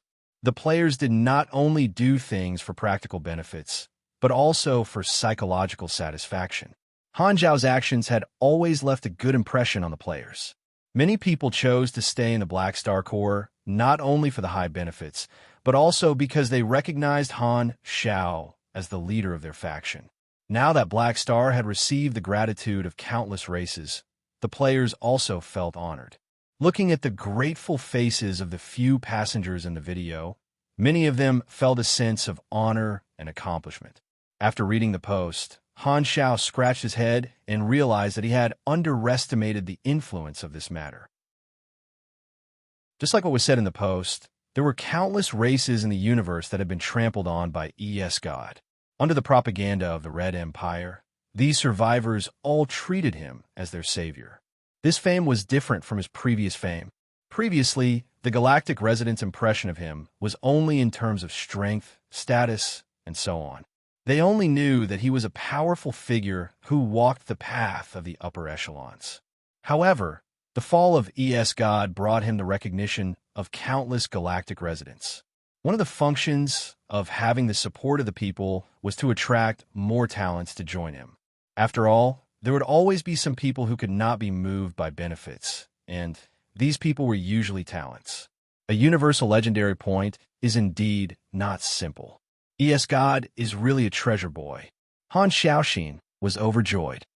God has made enemies in the entire universe, and there are countless people who want to take revenge on him. I wonder if those famous NPCs who went against God in the later versions will join me. Han Xiao stroked his chin and pondered. After flying for a while, the spaceship finally returned to the Black Star Corps headquarters that they had not seen for more than a month and entered the special dock. The moment Han Xiao walked out of the spaceship, he saw Hela waiting at the dock. "Yo, you can pick me up?" Han Xiao greeted with a smile. "Humph." Hela did not deny it. She flipped the red curly hair that covered one of her eyes and sized up Han Xiao's body casually. "Looks like God didn't cause you much trouble. You didn't lose any parts." Han Xiao raised his eyebrows and chuckled. "Are you worried about me? This is the responsibility of the captain of the Black Star Guards." Hela was expressionless. Han Xiao smiled and told Fu Ding and the others to leave. He then turned around and waved at Hela, signaling for her to follow him. "By the way, I brought you a gift." "I don't care." Although Hela said that, her body followed behind Han Xiao obediently, unwilling to fall behind even a single step.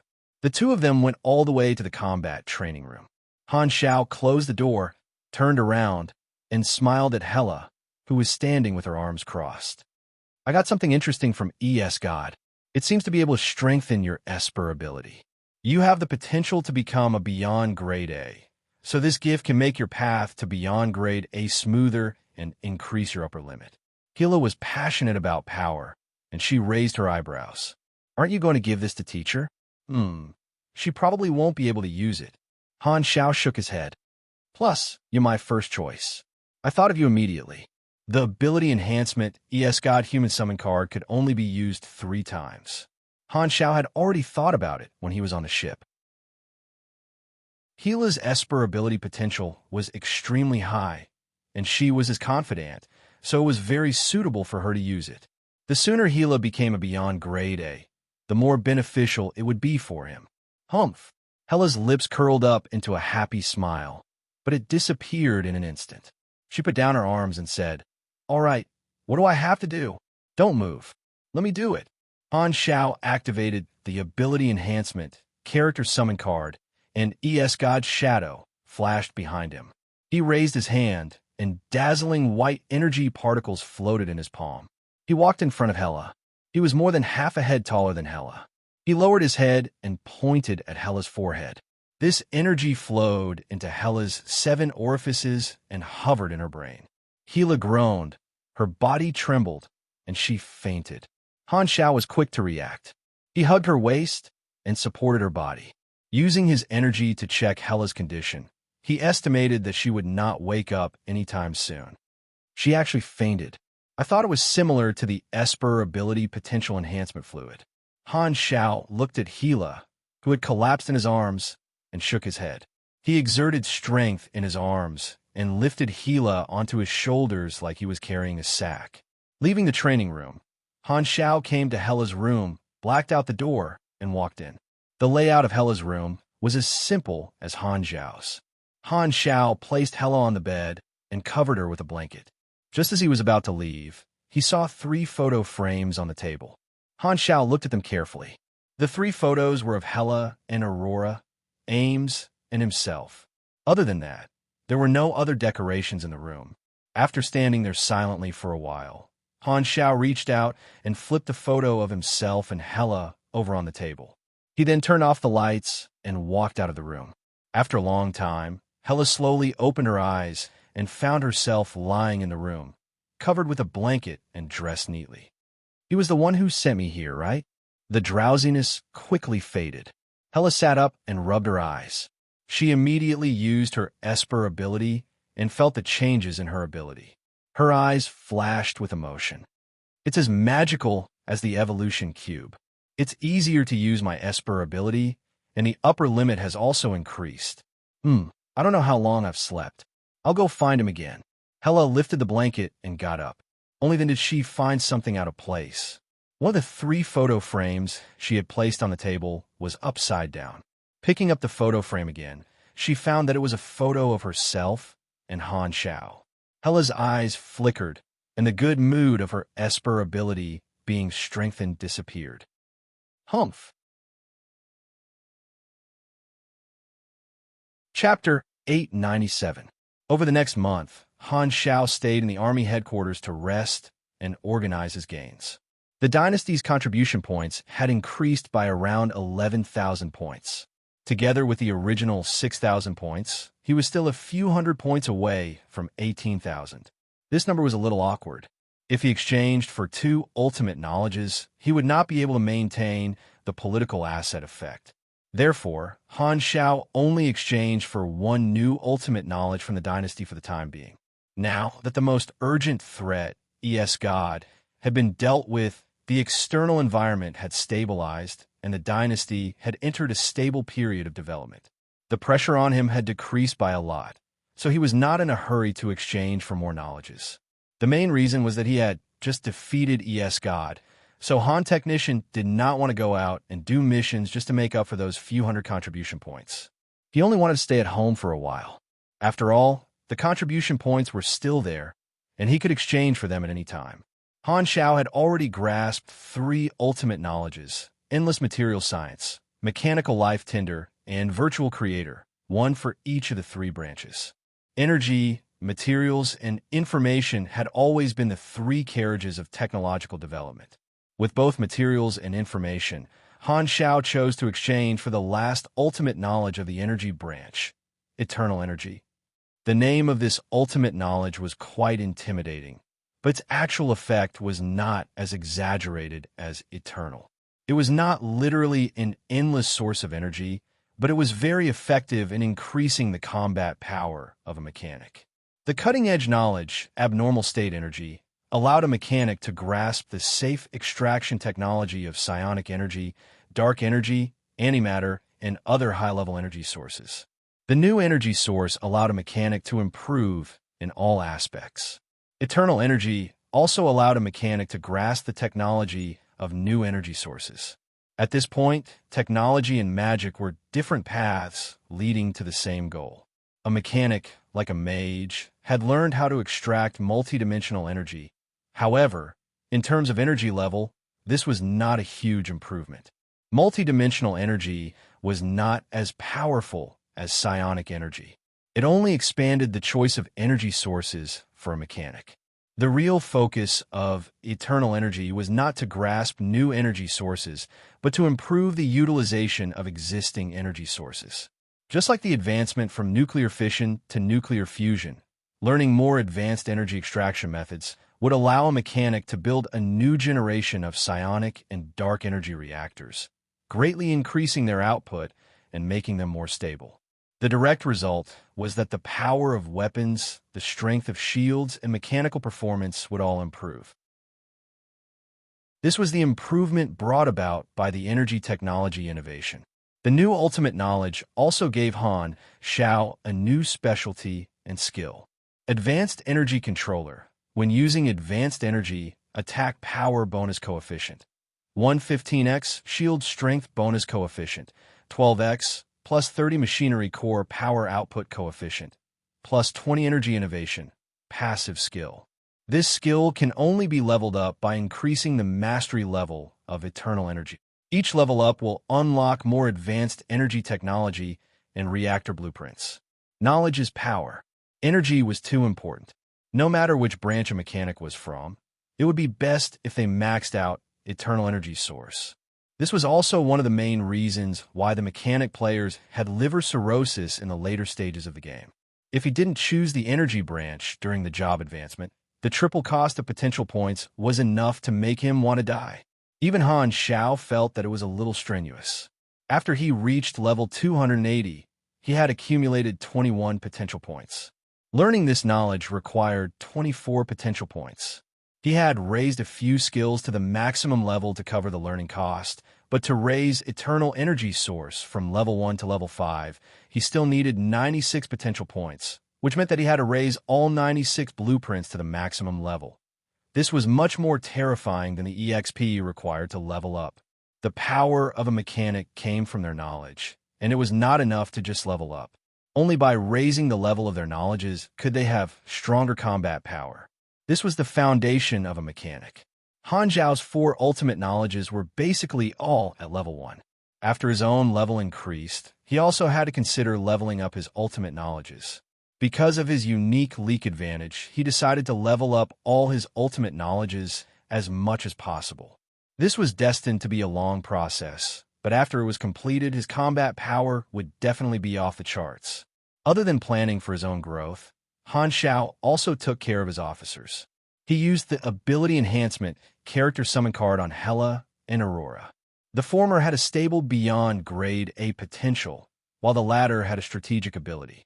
Han Zhao kept the last chance to use it. Ames was also grade S like him, so he could not use it on her. He planned to keep this chance and wait for a while. In this month, Han Zhao also dealt with some army matters. One of the most important things was the business cooperation with the Radiant Federation. This was the deal that they had agreed on. The cooperation method was for the Radiant Federation to help the Black Star Corps open a branch in the Abyss of Stars. Han Zhao arranged for a few satellite bases to be sent over. The people who went to open the branch did not include the army players. Han Technician did not have the habit of transplanting his leaks to other people's fields. Currently, there were 2 major events that the army players were experiencing. One was the civil war of the Gil civilization, and the other was the first exploration phase of the Flickering World. Furthermore, the promotion of the Pro League had also begun. Because version 30 was the peak period of the number of players, a large number of new players had entered. The promotion of the Pro League this time was much more intense than the previous 2 seasons. Every player who was interested in participating was actively preparing for it. According to Han Zhao's calculations, the enthusiasm of the army players had increased by at least 475%. There was no need to care about the players. Han Zhao was mainly concerned about the aftermath of God's fall. While he was resting in the headquarters, the impact of this matter had already spread and affected the entire universe. The 3 universal civilizations began a new round of eradicating criminals. The fallen arc in the central galaxy fell apart, and countless criminals left the central galaxy, fleeing everywhere.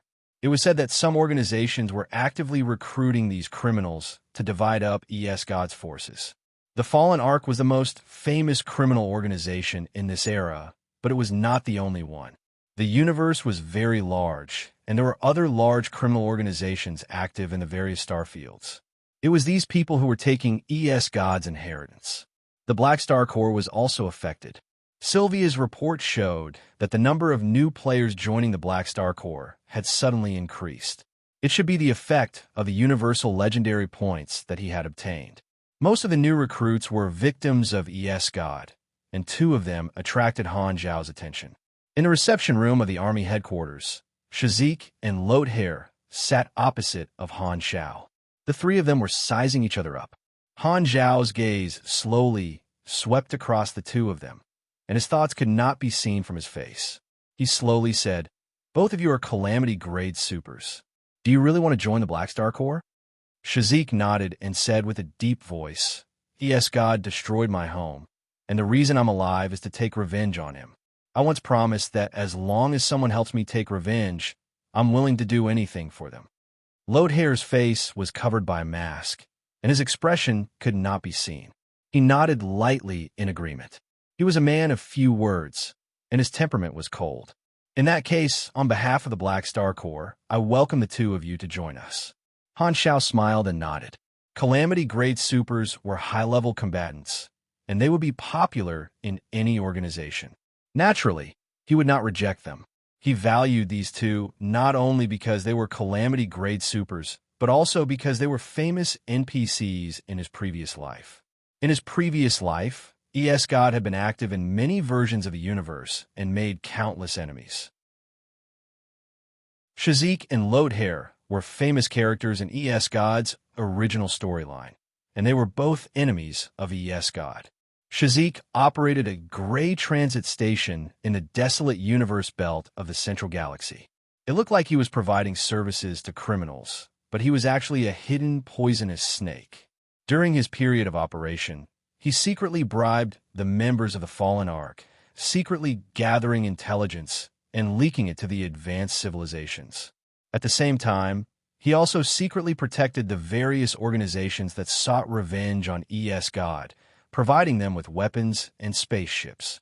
For example, players who accepted missions from the 3 universal civilizations could receive his services. Shazik used various methods to chip away at the Fallen Ark's forces, but the universe did not lack criminals. The speed at which he destroyed the Fallen Ark could not compare to the speed at which they expanded. In the end, because the players who accepted his protection posted on the forums, his actions were found out by the players of the Fallen Arkansas. His identity was exposed, and he died in the hands of a bunch of wanted players. The other Lothair was even more powerful. He was a fierce person who dared to assassinate God and had an intermediate luck glow. He was a protagonist-type character with deep hatred. Lothair was a bounty assassin who specialized in assassinating the members of the Fallen Arkansas. In the middle version, he established a secret organization called the Assassin Society. It was not large, but its members were all elites and had some fame in the universe. This was a hidden faction, and players could join after passing the test.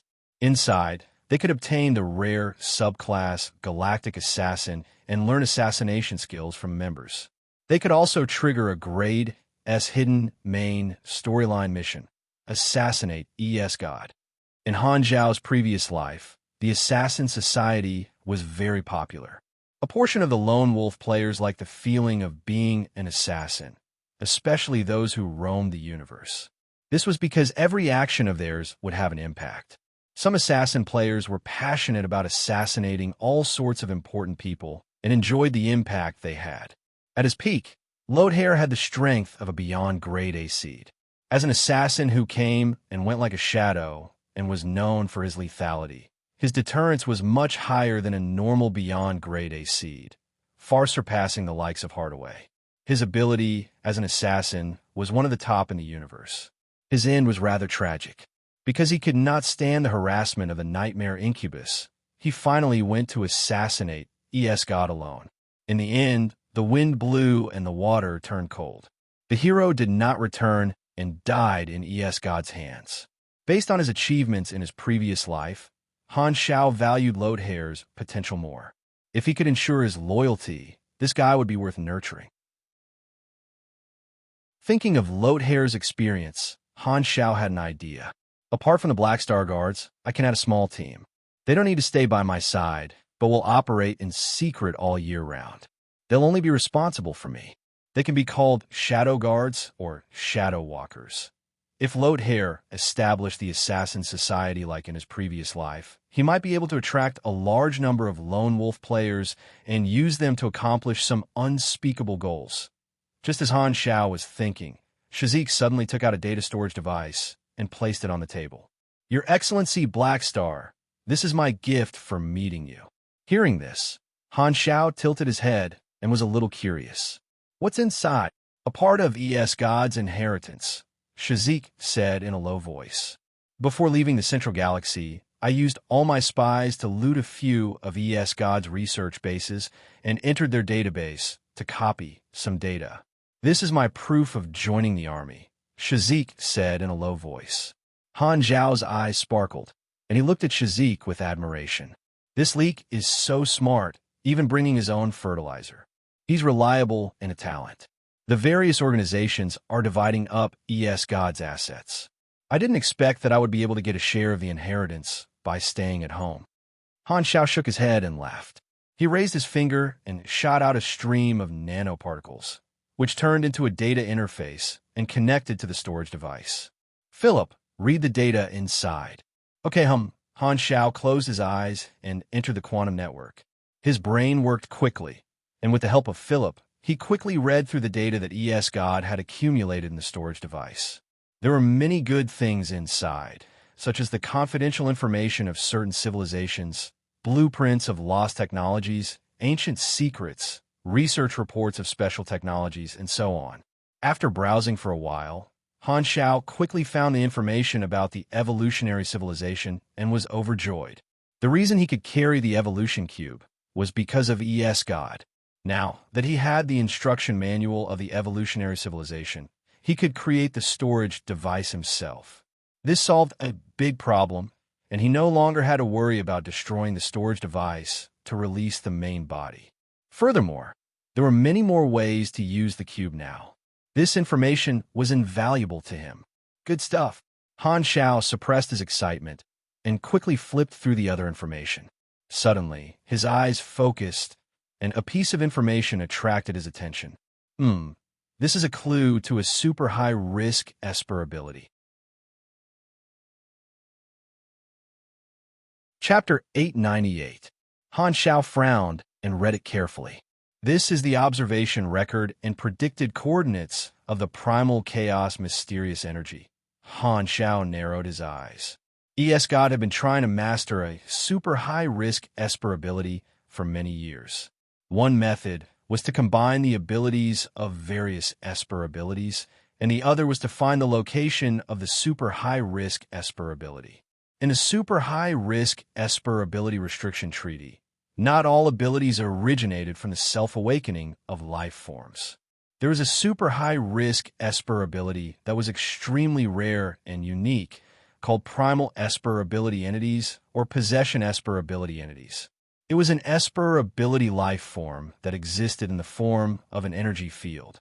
It had its own independent thoughts and consciousness, and it was an extremely ancient existence that roamed the universe. This Esper ability allowed a life form to master its power in the form of possession. It was called a host. The selection criteria for a host were extremely strict. As long as the nature of their energy conflicted, no matter how strong the super was, they would not be able to take on the primal chaos mysterious energy. Therefore, only Espers and ordinary people had the chance to become a host. If the host could not take on the primal chaos mysterious energy, there would be a backlash. Life forms below calamity grade would not be able to take on the backlash and would explode in the physical sense. If the possession succeeded, the host would be able to use the power of the primal chaos mysterious energy. The host's Esper ability came from external forces, and the host was like a launcher. The stronger the host was, the stronger the Esper ability would be. The host would also consume energy to activate the Esper ability, but the consumption rate was far lower than normal Espers. This type of Esper was extremely rare and was even stronger than the awakened. The primal chaos mysterious energy was one of the primal chaos mysterious energy. It was a compound Esper ability with many abilities. Physique strengthening, energy radiation, and super speed were all basic effects. It could also travel in secondary space and extract energy from a planet's core. At the same time, it had psychic and spatial attributes. In history, there had been a few hosts of the primal chaos mysterious energy, and they had left behind shocking deeds, making this ability enter the list of super high-risk Esper abilities. In Han Zhao's previous life, the primal chaos mysterious energy was one of the super high-risk Esper abilities that God had in the later versions. However, God was not the host. Instead, he tore a fragment from the primal chaos mysterious energy and obtained a part of the primal chaos mysterious energy. This storyline was very interesting. It did not know if the fragment God took away was its reproductive organ, but it wanted to snatch back that part of its body. Therefore, it took the initiative to find a host and let the host deal with God. Therefore, two people with primal chaos mysterious energy appeared at the same time, as if they were mortal enemies. This host was also an important character in God's storyline. The primal chaos mysterious energy shuttled through the secondary dimensions, occasionally appearing in various corners of the universe. This document recorded the observation report of the primal chaos mysterious energy, movements, as well as the possible coordinates of its appearance in the universe at a certain point in the future. God obtained this ability in the later versions, which means that one of the coordinates recorded in this document should be reliable. Han Xiao rubbed his chin. He was a little tempted. He could not use his Esper ability himself, but he could use it to train his subordinates. Although there was the restriction of the super high-risk Esper ability restriction treaty, the specific implementation differed from person to person. With his current position, As long as he did not let his subordinates abuse their abilities, the three universal civilizations would not care about him. After all, where there were people, there were privileges. As for the method to capture primitive energy entities, it was not a problem for a mechanic at his level. All he had to do was build a containment device that could restrain energy life forms. Many civilizations had such technology. However, it's still early for the primal chaos mysterious energy to return from the secondary dimensions, so there's no need to rush. Han Xiao nodded. According to the data, there were still a few decades before the primal chaos mysterious energy's next return. It was too early to prepare now, and it would be useless even if he went to those coordinates. However, this time, it would not be as easy as obtaining the space-time amber. Shazik was not the only organization that obtained this document. There would be other organizations that obtained God's inheritance as well, so there would definitely be competitors. I'll think about it when the time comes. Anyway, I'll just snatch it. Han Xiao did not mind. With his current strength, he was not afraid of competing with other organizations at all, not to mention a few decades later. By then, he still did not know how strong the Black Star Core would be. Exiting the quantum network, Han Xiao's gaze fell on the two of them again. He nodded. I'm very satisfied with this gift. Shazik, I think you're very talented in intelligence. How about you develop in the Army's intelligence department? I'll accept any arrangement. Shazik did not object. Han Xiao nodded. He felt that Shazik was a talent in intelligence, and he might be able to take charge of the intelligence department in the future. Then, he turned to look at Lothair, pondered for a while, and slowly said, For you, I won't give you a chance. As for you, I won't give you a position for the time being. Just follow me for now. This protagonist-type character was very powerful. He planned to let Lothair lead a secret team alone in the future and establish the Assassin Association. But now was not the time. This guy had just joined, so he needed to observe him for a while. Okay, Lothair was a man of few words. Then, the two of you can go and rest first. Familiarize yourself with the headquarters. The two of them nodded and left the room. Han Xiao sat on the sofa and watched the two of them leave before standing up and leaving the guest room. He went straight to the Army Commander's exclusive machinery factory and asked Philip to retrieve the information on the evolutionary civilization. He had only roughly browsed through it earlier, and only now did he have the time to study it in depth. The technology of the evolutionary civilization had been lost, and the information in God's hands was also incomplete. It did not involve the principles of the evolution cube, and was more like an operating manual. After reading this information, Han Xiao realized that his method of using the evolution cube was very crude. A universal treasure created by a quasi-universal civilization had many uses. The evolutionary civilization used it as a special energy source and developed various devices to target it. This information recorded several devices specifically used for the evolution cube. For example, there was a totem device that used the energy of the evolution cube as fuel. Its range of influence could be adjusted and could cover an entire planet at most. Different from the one-time enhancement of the evolution cube, the effect of the totem device was more gentle. It was similar to a halo buff. If maintained for a long time, it could slowly increase the talent and potential of the creatures on a planet, causing the awakening rate of the supers on that planet to soar. It was equivalent to transforming a planet into a paradise, and the newborns would become stronger.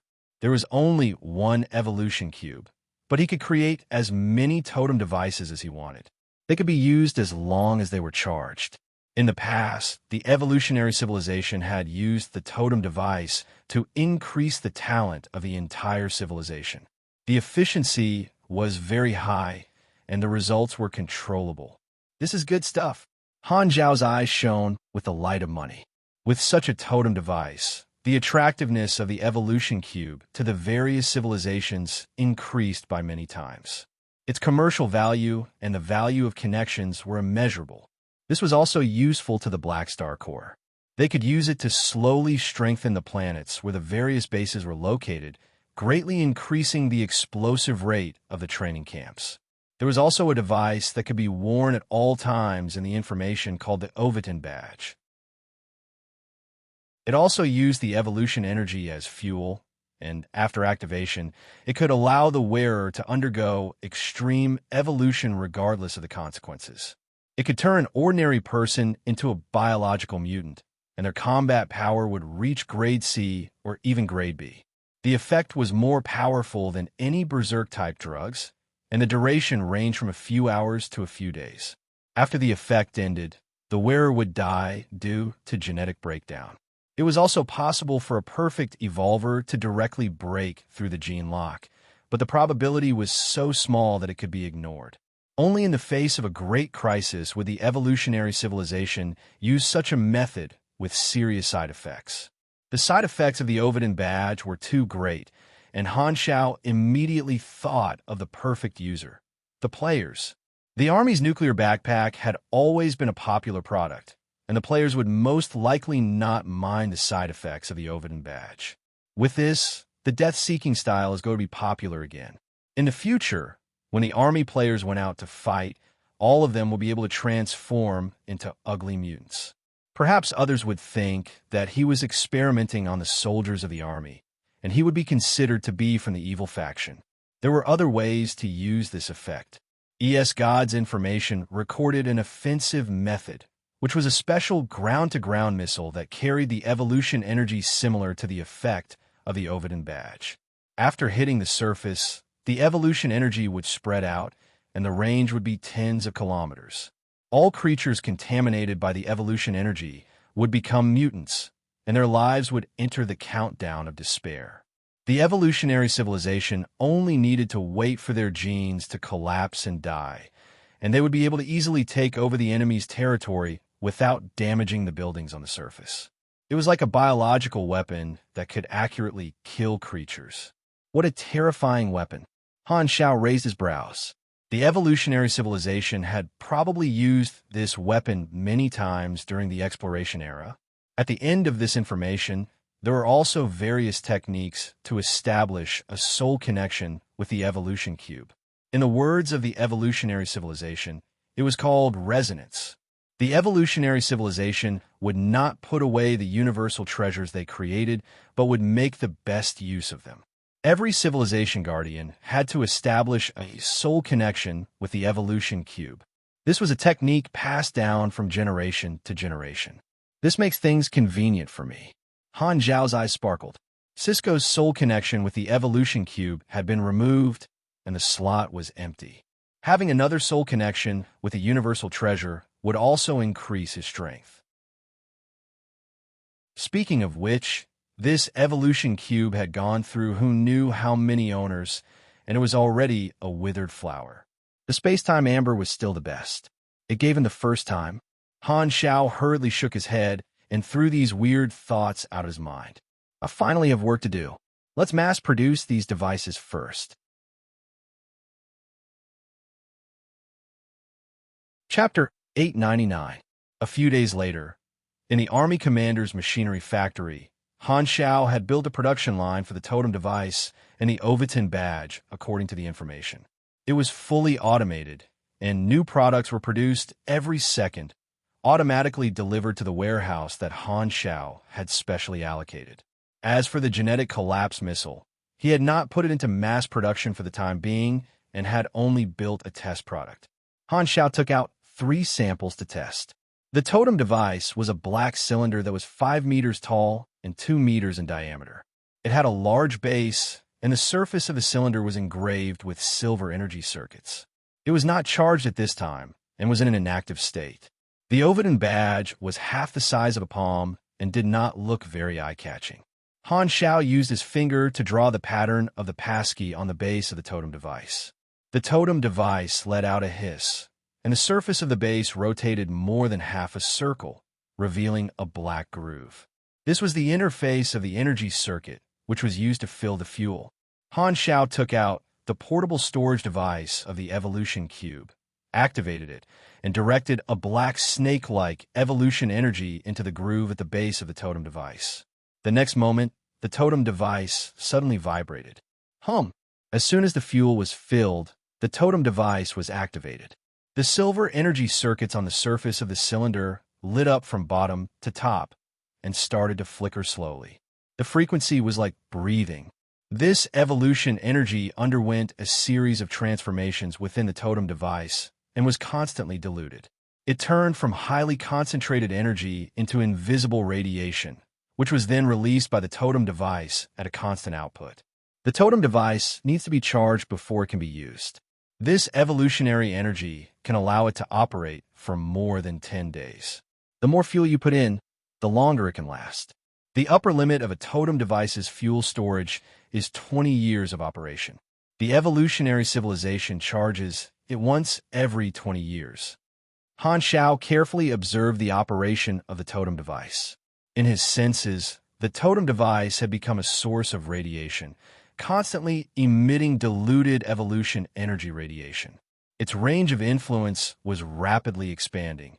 It was only a matter of time before it covered the entire Black Star Corps headquarters. Continuous gene optimization. You are shrouded in evolution radiation. Your potential aptitude will slowly increase, and more potential aptitude will be increased when your species supplements. Han Xiao nodded. Directly using the evolution cube would also increase one's potential aptitude. Potential aptitude was a hidden attribute that was directly related to one's attributes. Every time the attributes brought about by the species evolution were replenished, the principle was that the potential aptitude had changed. The totem device was different from the one-time enhancement of the evolution cube. The effect of the totem device was slower, and the advantage was that the enhancement effect was not dependent on one's energy level. It was more suitable for everyone to use and did not have the side effect of an experience penalty. As long as he was within the range of the totem, the buff would not disappear. Han Xiao reached out and touched the totem device that was in operation. There was a corresponding item introduction on the panel. Evolutionary Totem activated. Special product of the evolutionary civilization. Using the energy of the evolution cube as fuel, it optimizes the genetic structure of creatures on a large scale and increases the potential of creatures. It also increases the chances of non-supers awakening. This thing can be used on a large scale, but we have to report it to the dynasty first. Han Xiao nodded. As God's legacy was divided among many organizations, the information of the evolutionary civilization would definitely spread. Although it would not be made public in the universe, the advanced civilizations would definitely have ways to obtain this information, so it was impossible to hide it. As an ally of the dynasty, he definitely had to provide such a good thing to the Red Empire on a large scale in exchange for more support and attention. Once the technology of the evolutionary totem spread, the attractiveness of the evolution cube to civilizations would increase by a few levels. Only by feeding the dynasty would the dynasty continue to help him block the greed of countless organizations. As for selling the evolutionary totem to other civilizations, he would need to discuss with the dynasty. Both sides were allies, and he could not make the decision alone. If he sold it on a large scale, it would incur the dynasty's displeasure. After all, the dynasty did not want to see their enemy enjoy the benefits of the evolutionary totem. As he thought about it, Han Xiao casually picked up the Ovidin badge and injected some evolution energy into it. Note: countless failed extreme evolution experiments have wasted a lot of funds, and the upper echelons have accused us of not being able to produce results. Therefore, based on the experience of failure, we created this lame byproduct. Originally, we just wanted to scam them for investment, but the upper echelons seemed to be very satisfied. The next year, they increased the funding for the Extreme Evolution Project by 40%. Han Xiao played with it for a while, then put it back on the table. The side effects of this thing were too great, and he was not interested in trying it out personally. The Ovidin badge was not much of a threat to a Beyond Grade A, and a Beyond Grade A had great control over their energy. Even if the evolution energy entered their body, it would take them some time to expel it out of their body. This biochemical toxin could not even kill a Calamity Grade, let alone a Beyond Grade A. Compared to the evolutionary totem, the value of the Ovidin badge was far inferior. However, it was still very useful. Just nice, I can turn the image of the Ovidin badge into the insignia of the Black Star Corps and make it a faction specialty. The badges of other organizations only have ornamental effects, but my badge can provide an explosive effect. This is quite cool. Han Xiao stroked his chin and pondered. Let's find a few players to test this thing first before selling it. As for the genetic collapse missile, Han Xiao did not charge it and only looked at the item description. Genetic collapse missile, a special biochemical weapon of the evolutionary civilization. It can cause the genes of living creatures to collapse and is often used to slaughter planets. This weapon is suitable for eliminating the resistance on the surface of a planet. However, it is useless in a galactic war. In comparison, I prefer a small portable genetic collapse bomb. Mo Sun, Evolution Cube Genetic Technology Institute, head of weapon development Han Xiao, took out his communicator and sent the test report of the evolutionary totem to Urinril's private number. Not long after, the communicator rang. Picking up the call, Urinril's remote projection appeared in front of Han Xiao. Black Star, you've created the evolutionary totem? Yes, I've tested it, and it can be used. I contacted you to discuss this matter. Very good. Urinril was pleasantly surprised, but she did not show it on her face. She paused for a moment and realized a problem. Her tone sank. The information of the evolvers came from God's legacy, and the technology to create the evolutionary totem has already been leaked. More organizations will have this technology. Yes, but there is only one evolution cube as the energy source. Han Xiao nodded. I will provide the evolutionary totem to the dynasty on a large scale. On the other hand, I will also sell the evolutionary totem to other civilizations. Of course, the prerequisite is that it does not harm the interests of the dynasty. I will only sell it to civilizations that are close to the dynasty. Urinril's eyes sparkled. Okay, I understand what you mean. The evolutionary totem was extremely attractive to civilizations, and the dynasty had the strength to monopolize it. However, doing so would cause more civilizations to be unhappy and coveted, which was not a good thing. This pressure would be transferred to Han Xiao to a large extent. Han Xiao's intention was to use the evolutionary totem as a bargaining chip, and the civilizations that wanted to purchase it would have to be close to or ally with the dynasty. This way, the dynasty would be able to rope in more political allies, and he would be able to gain a large amount of connections and money. The dynasty would eat the meat, and the allied civilizations would have the soup.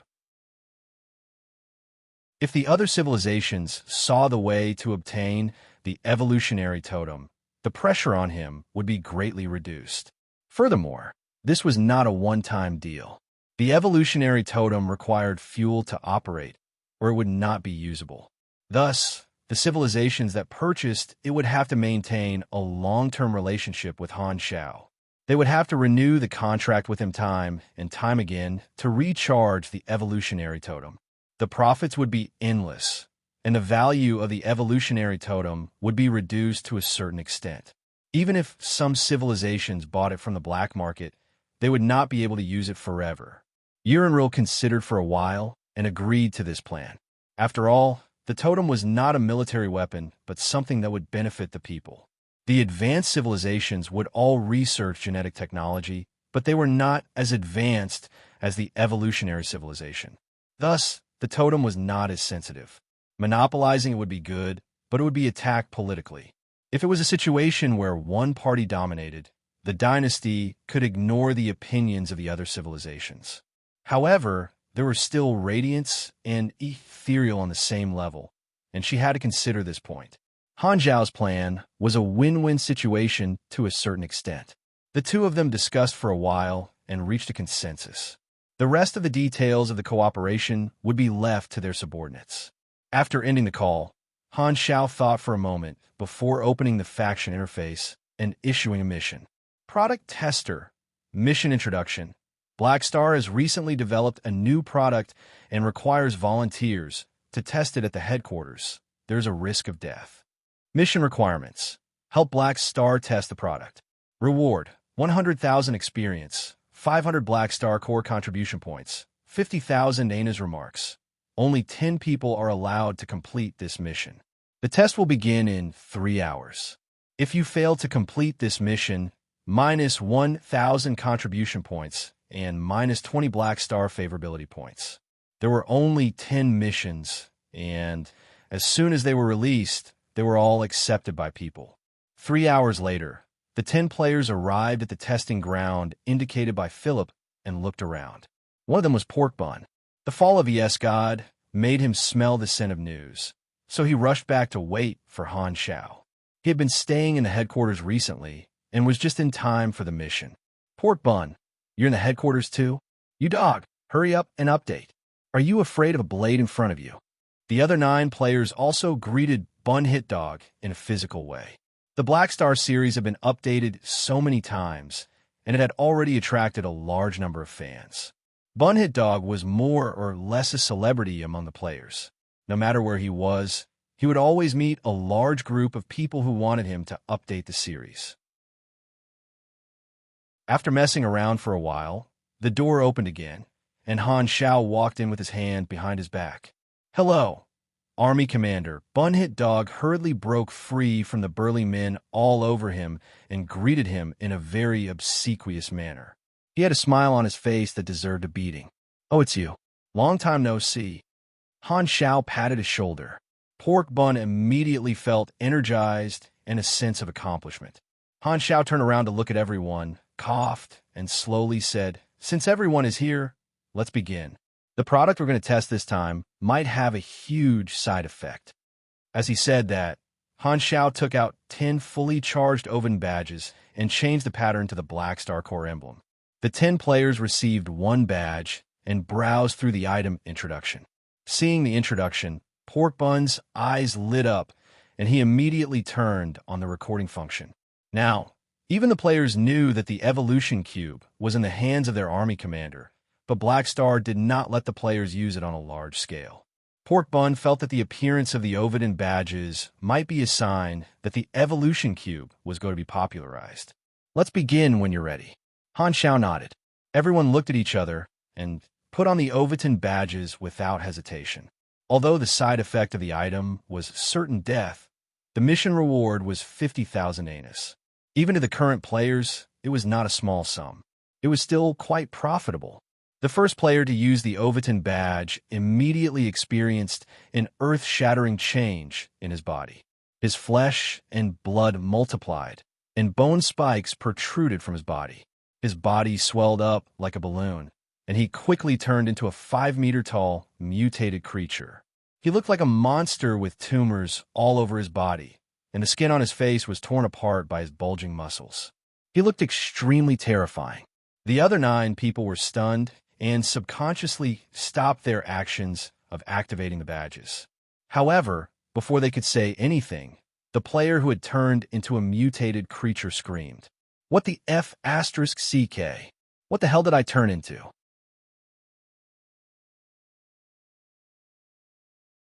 Chapter 900. Wow, what a huge lump.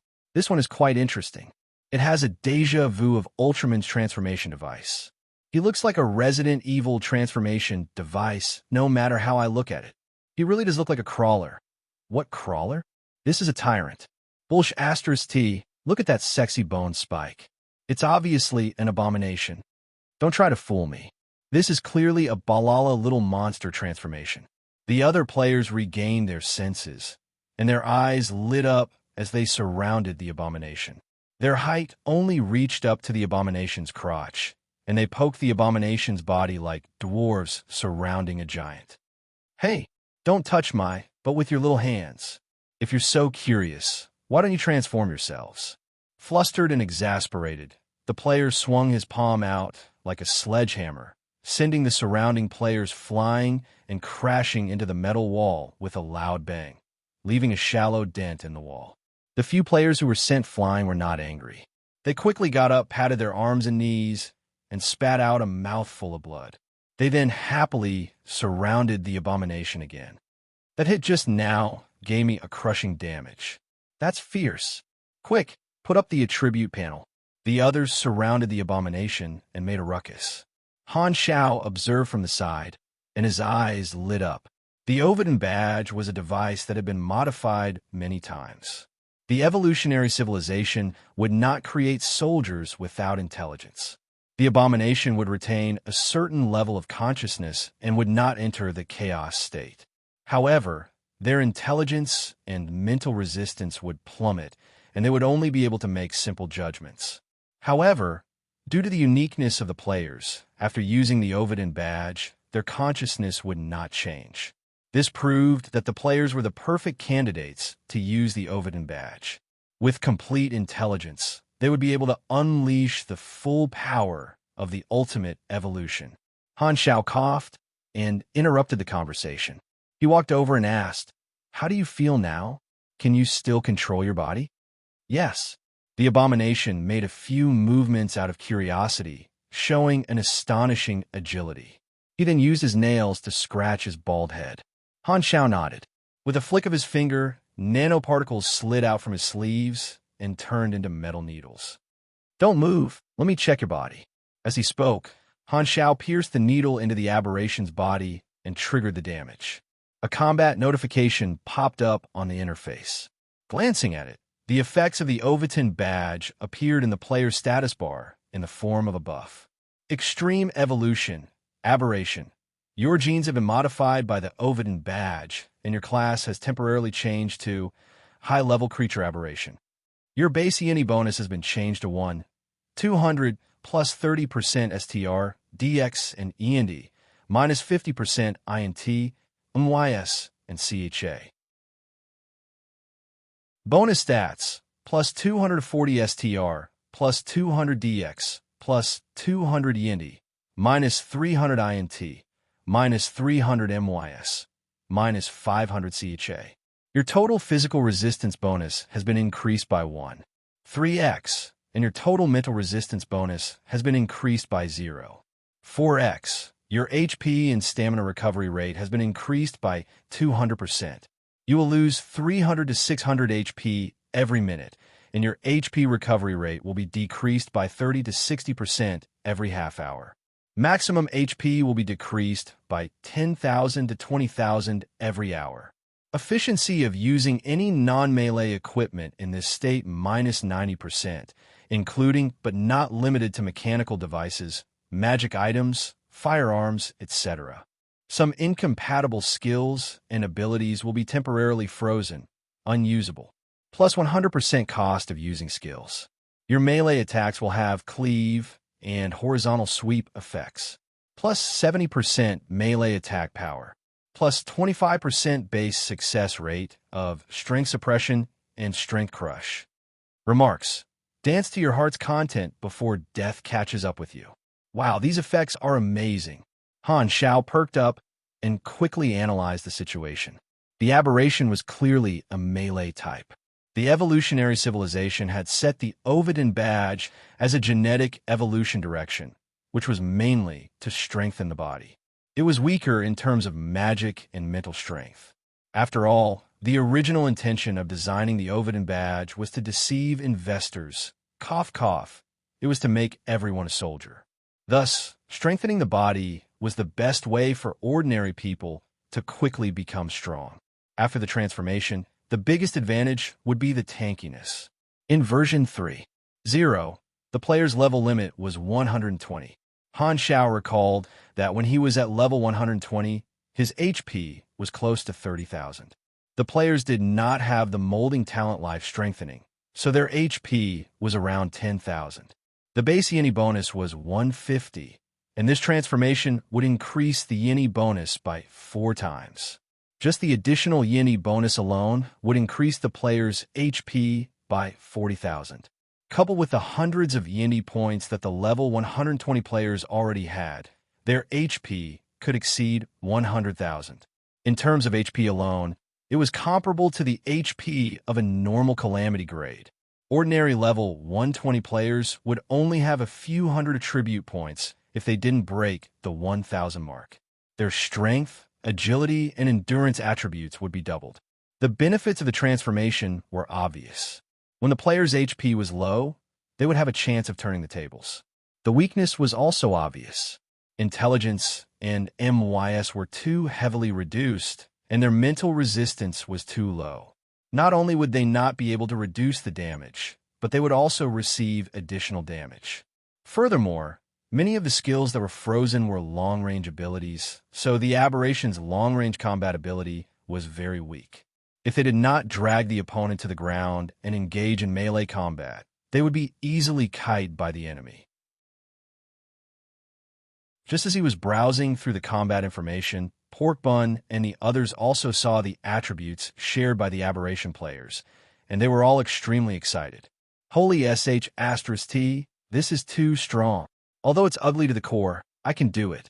Everyone could not wait to activate their badges. Very soon, a network view appeared in the room, and they could see how Shazik and Loathair interacted with the old members after joining the army. Shazik was very normal. He had just joined the intelligence department a few days ago and was still familiarizing himself with the environment.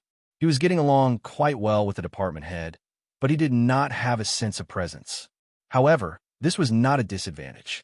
Lacking a sense of presence was the advantage of being an intelligence officer. On the other hand, Loathair was different. He was a loner and did not interact with any of the officers. If he was not training hard in the actual combat training room, he would be sharpening his blade alone in the room. He would also be staring at the wall in a daze. He was like a solitary autistic patient. Han Shao paused, thought about it, and headed to Loathair's room. When Loathair had just joined, he had rushed to study the information of the evolutionary civilization and did not continue to communicate with him. Han Shao decided to have a good talk with Loathair now. In terms of combat strength and potential, Loathair could be ranked in the top 5 of the army, even surpassing Hardaway and only below Hela, Aurora, Fu Ding, and Nero. He was a top expert below beyond grade A. Han Shao placed great importance on Loathair's potential and felt that there was a need to care about his mental health. After all, God was the nightmare of Loathair's previous life. Now that he had killed God, he felt that he had to take responsibility. Loathair was a stubborn and solitary person, so he might have lost his way at the crossroads of life.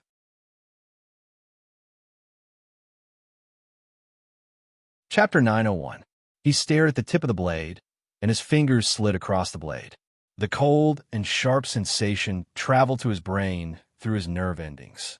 In the room, Loathair sat beside the table and habitually stroked the black blade that had accompanied him throughout his assassination career. The light from the table lamp did not leave any reflection on the black blade. His weapon was made of a material that absorbed light, and it was as dark as the universe. Loathair's eyes were not focused, and his mood was not as calm as his face under the mask. It had been a few days since he came to the Black Star Corps, and he was like an invisible person. He did not fit in with the lively atmosphere of the army and maintained his solitary style. Loathair had chosen to come from afar to come into contact with the Black Star Corps because God had been captured.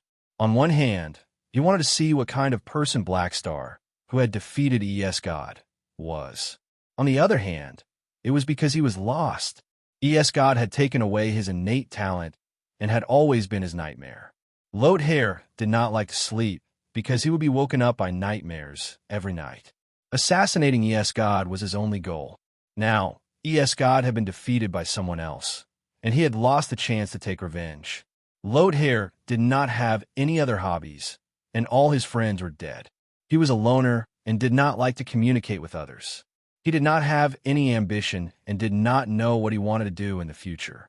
Continue to assassinate the criminals in the Fallen Ark? Or put away his blade and wander around? Or find a planet to live in? Loathair felt lost in life. So he came to the Black Star Corps subconsciously and decided to serve Black Star for a period of time to repay his kindness. When he felt that he had repaid his kindness one day, he would choose to leave. Just as he was in a daze, the doorbell suddenly rang.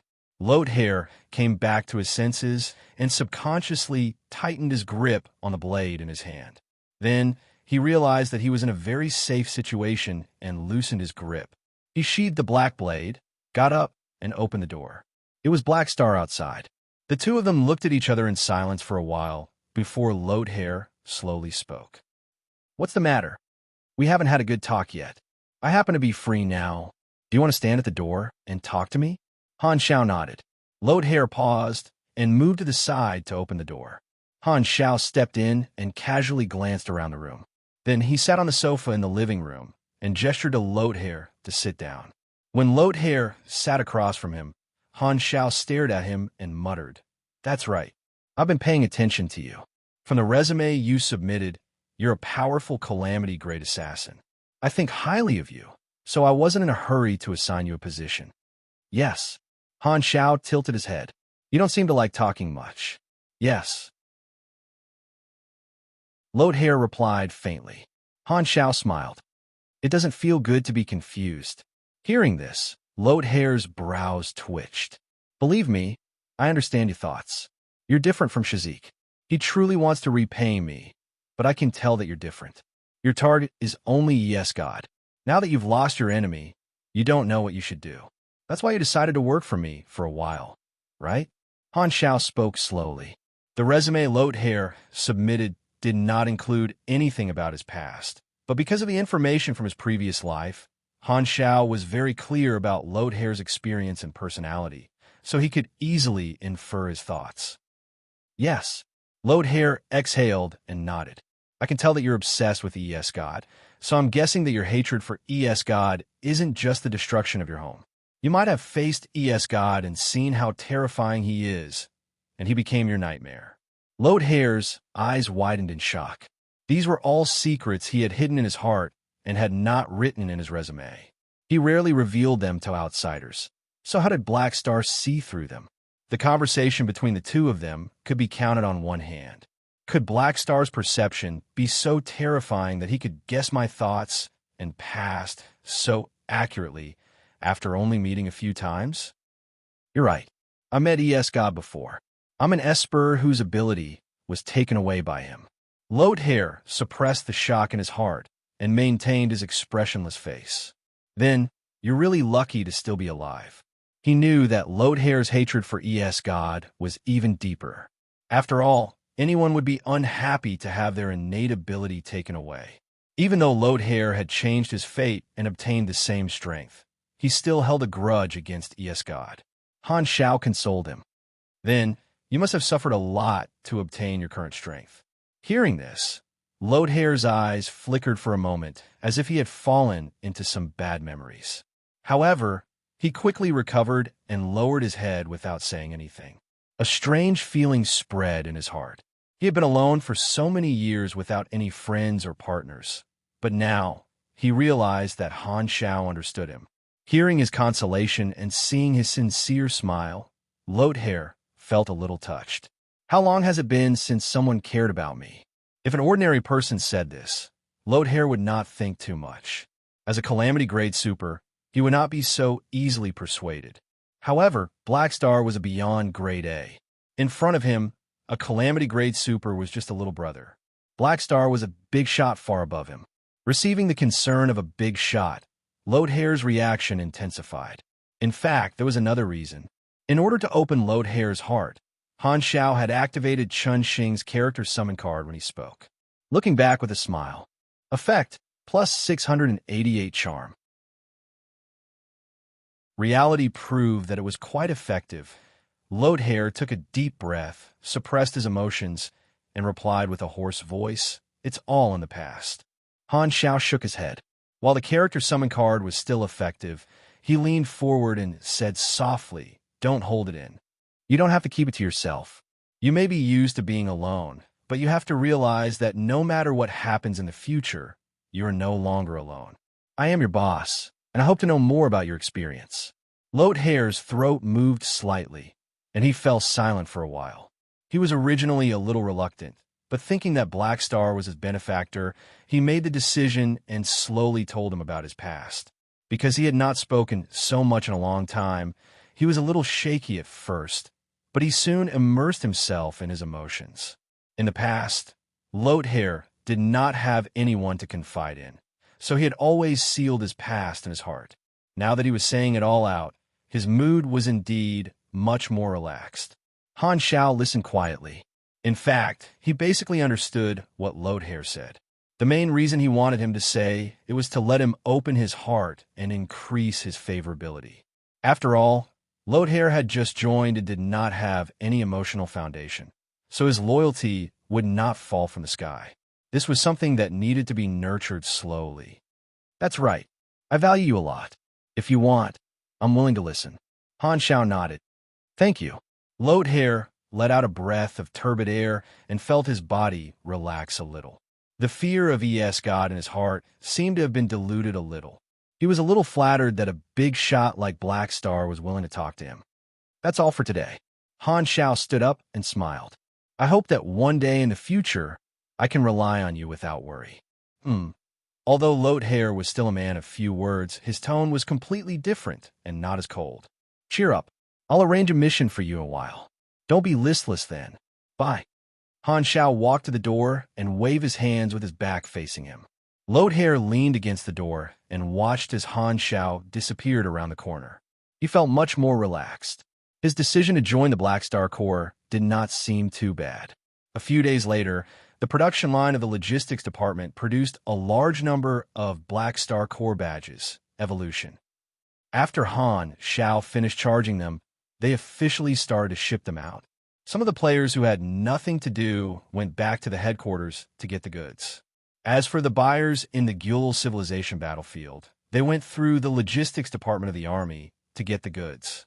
Very quickly, the first batch of players who bought the badges personally experienced the effects of this item, and a large number of reviews appeared on the forums. The players who participated in the Gyul Civil War all used it in battle and recorded videos. Han Shao opened a popular post and watched the video.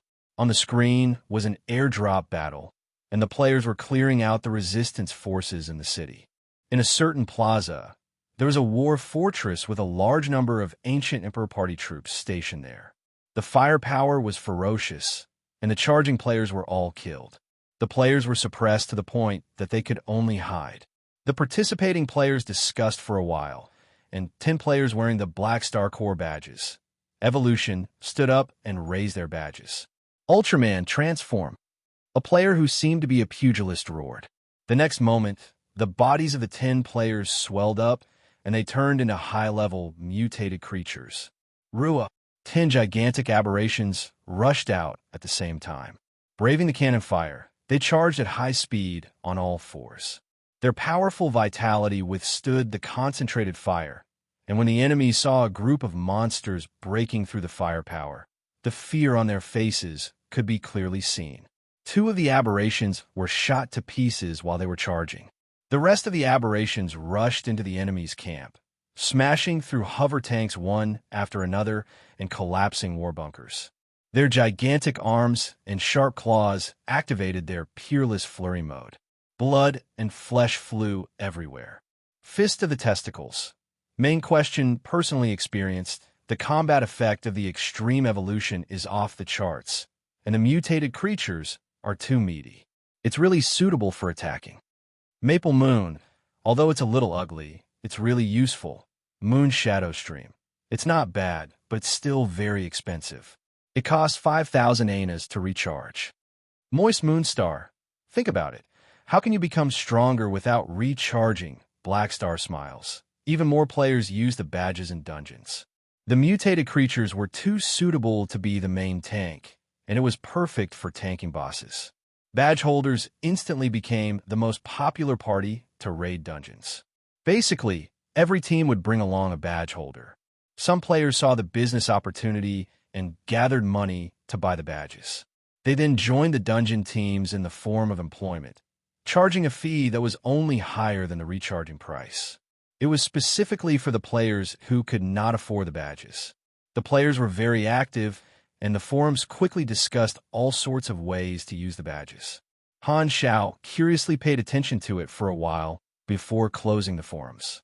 There was another matter that was more important at the moment. The Red Empire had officially negotiated the issue of the evolutionary totem, and Han Shao signed a formal agreement with the dynasty to provide them with the evolutionary totem in the long term. It was estimated that he would provide 100 million totem devices within 5 years, and all of them would take up to 20 years to recharge.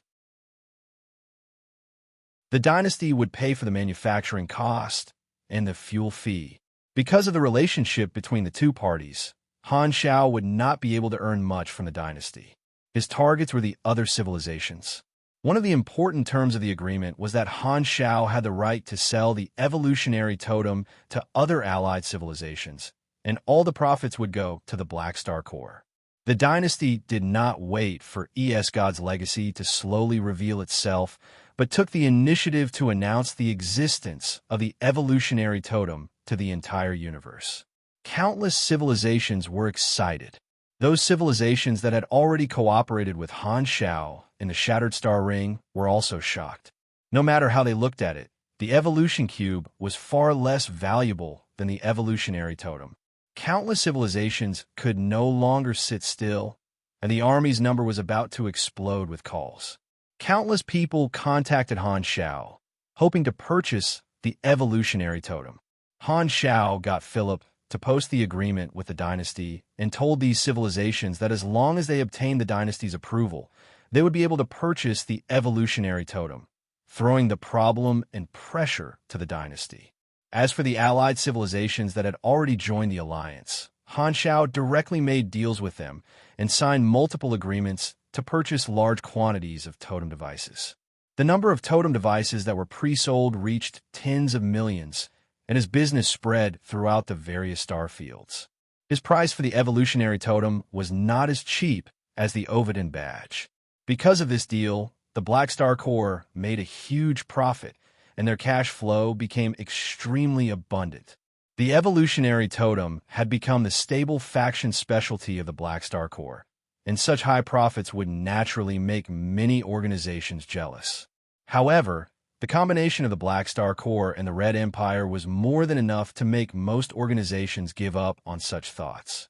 The bigger the business, the more strength one would need to protect it, and the current Black Star Core already had the strength to monopolize this cake.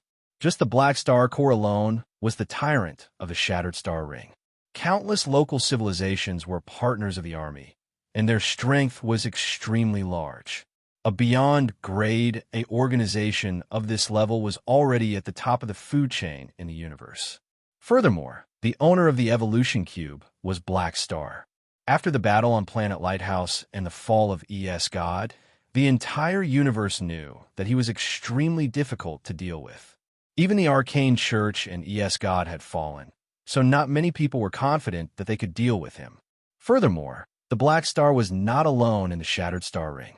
Out of the 4 other beyond grade as in the Shattered Star Ring, 3 of them had cooperated with the Black Star. Furthermore, the geographical location of the Shattered Star Ring was extremely good.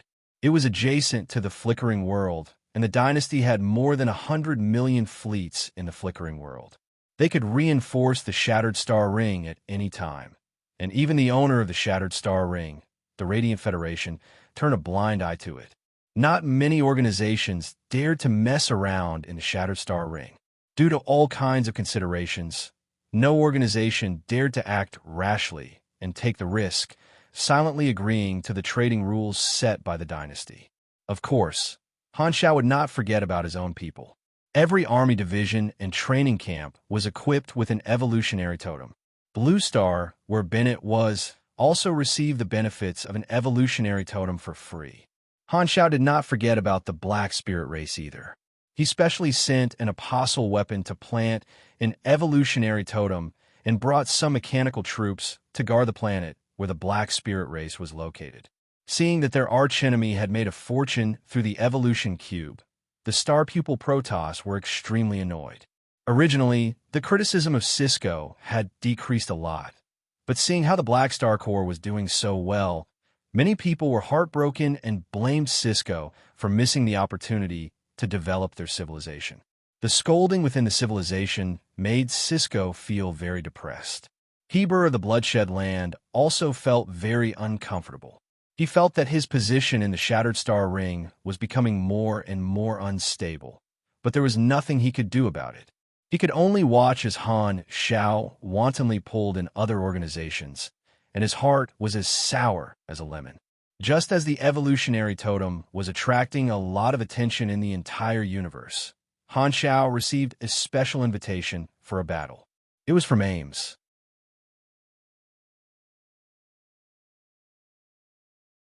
Chapter 902. The battle invitation was sent privately and was not made public. However, the wording was not as casual as the two of them. Instead, it was very formal and indicated the time and location of the battle. They would meet on a desolate planet in the Godora star system 5 days later. The news was too sudden, and Han Xiao was confused. There should not be any problems with their relationship, but he did not know why Ames did not inform him in advance and even made it so serious. What was she thinking? Han Xiao was originally discussing the terms of the evolutionary totem with a representative of a civilization.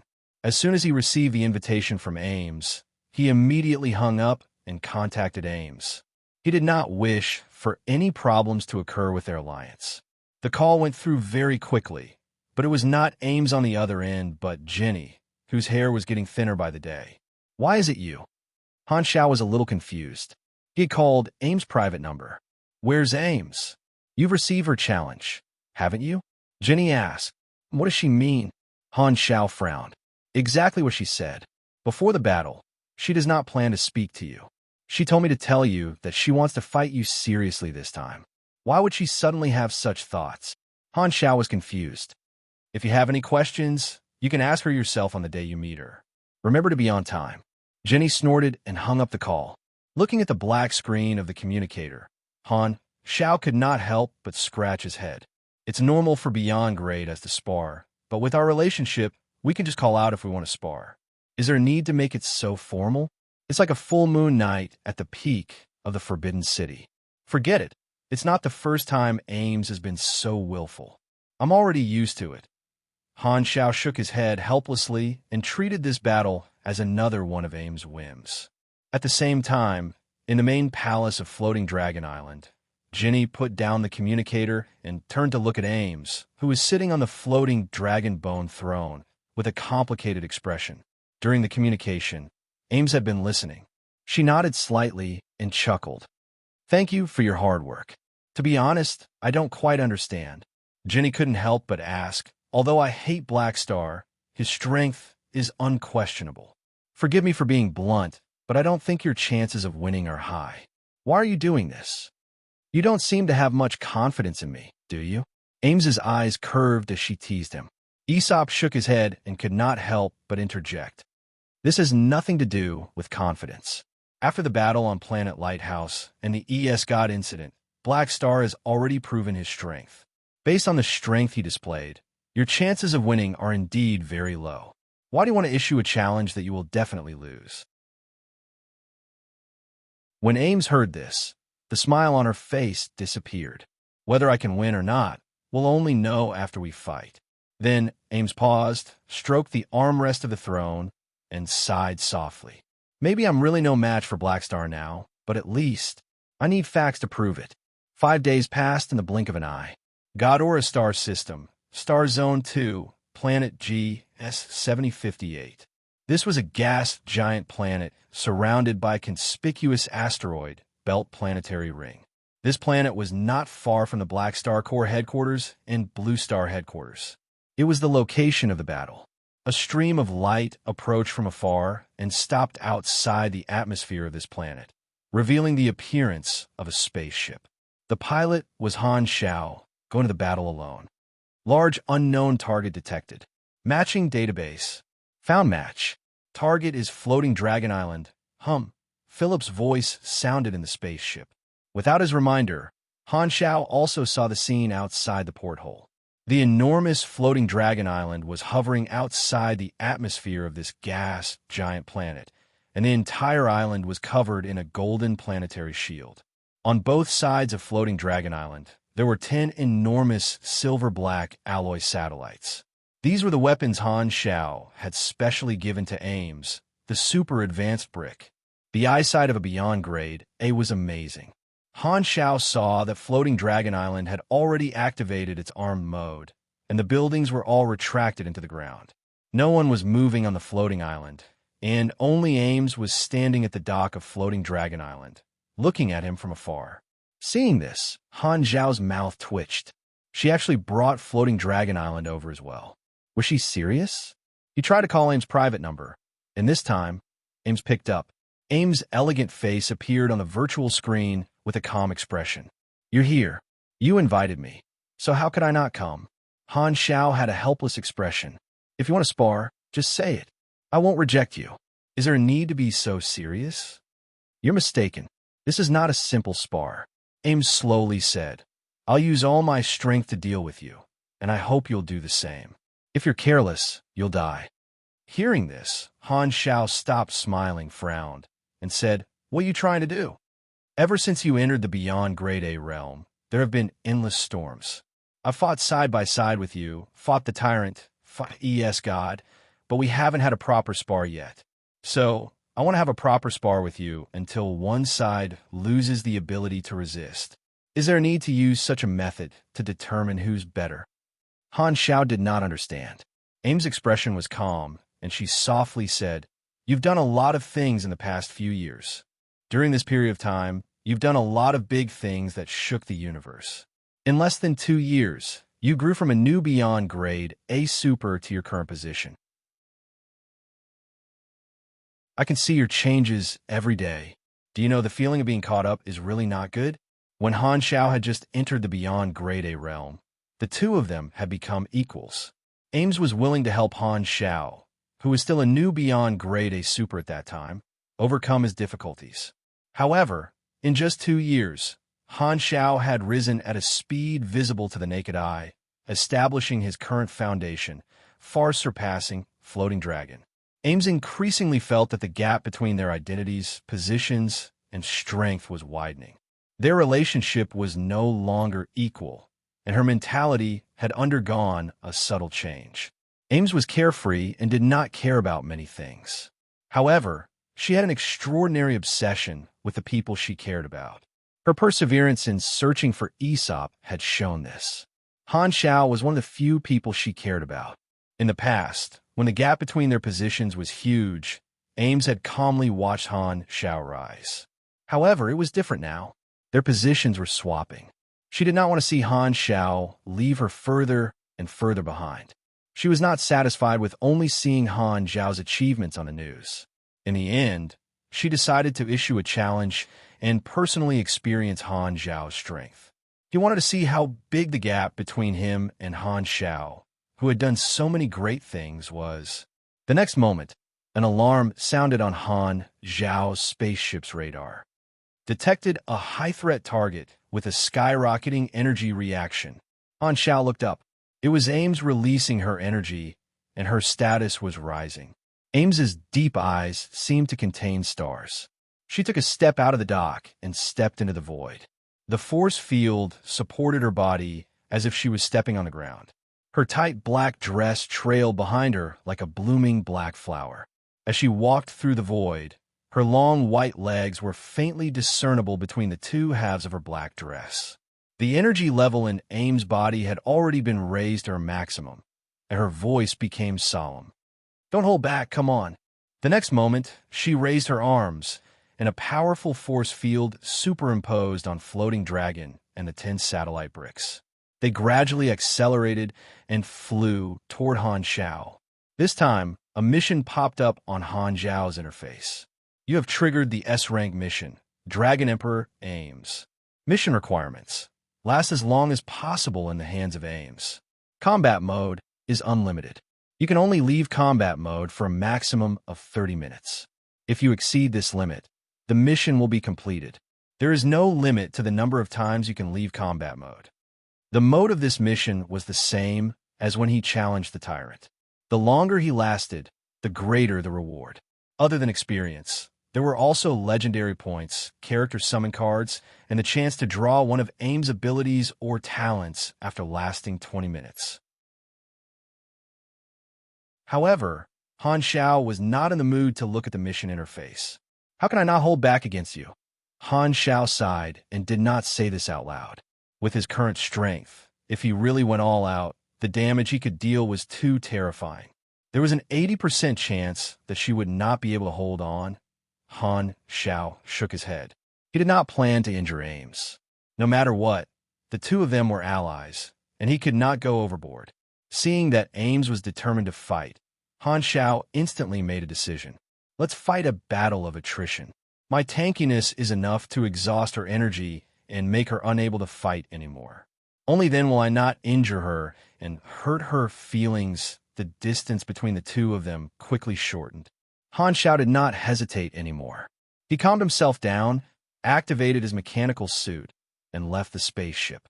He then opened the secondary dimension and summoned a portion of the Mech Legion. Lord, Psionic Prime lined up with all kinds of apostle weapons. Han Xiao said with a deep voice, "Go. Focus on exhausting her. Don't go all out." Understood. Psionic Prime nodded. The thrusters on his back spewed out a dazzling flame, and he turned into an arc of light as he charged forward.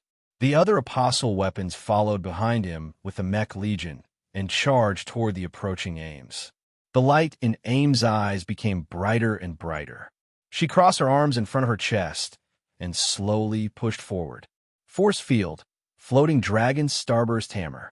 The force field superimposed on floating dragon continued to increase, pushing floating dragon to crazily accelerate. Like a gigantic meteor, floating dragon crashed into the black tide of Mech Legion. This scene was like smashing a large group of ants with a brick. If such a huge lump of floating dragon were to smash into a planet, it would not take long for it to shatter the crust of a planet. Only by using a force field to swing her weapon in battle would she be able to truly be a dragon emperor.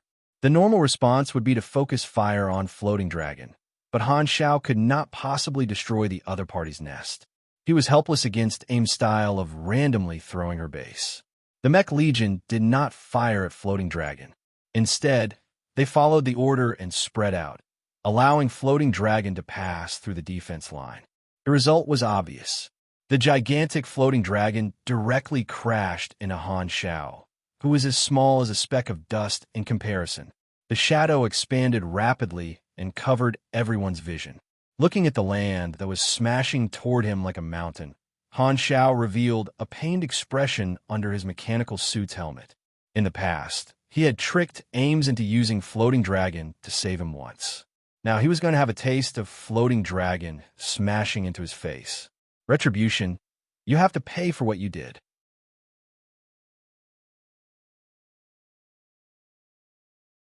Chapter 903.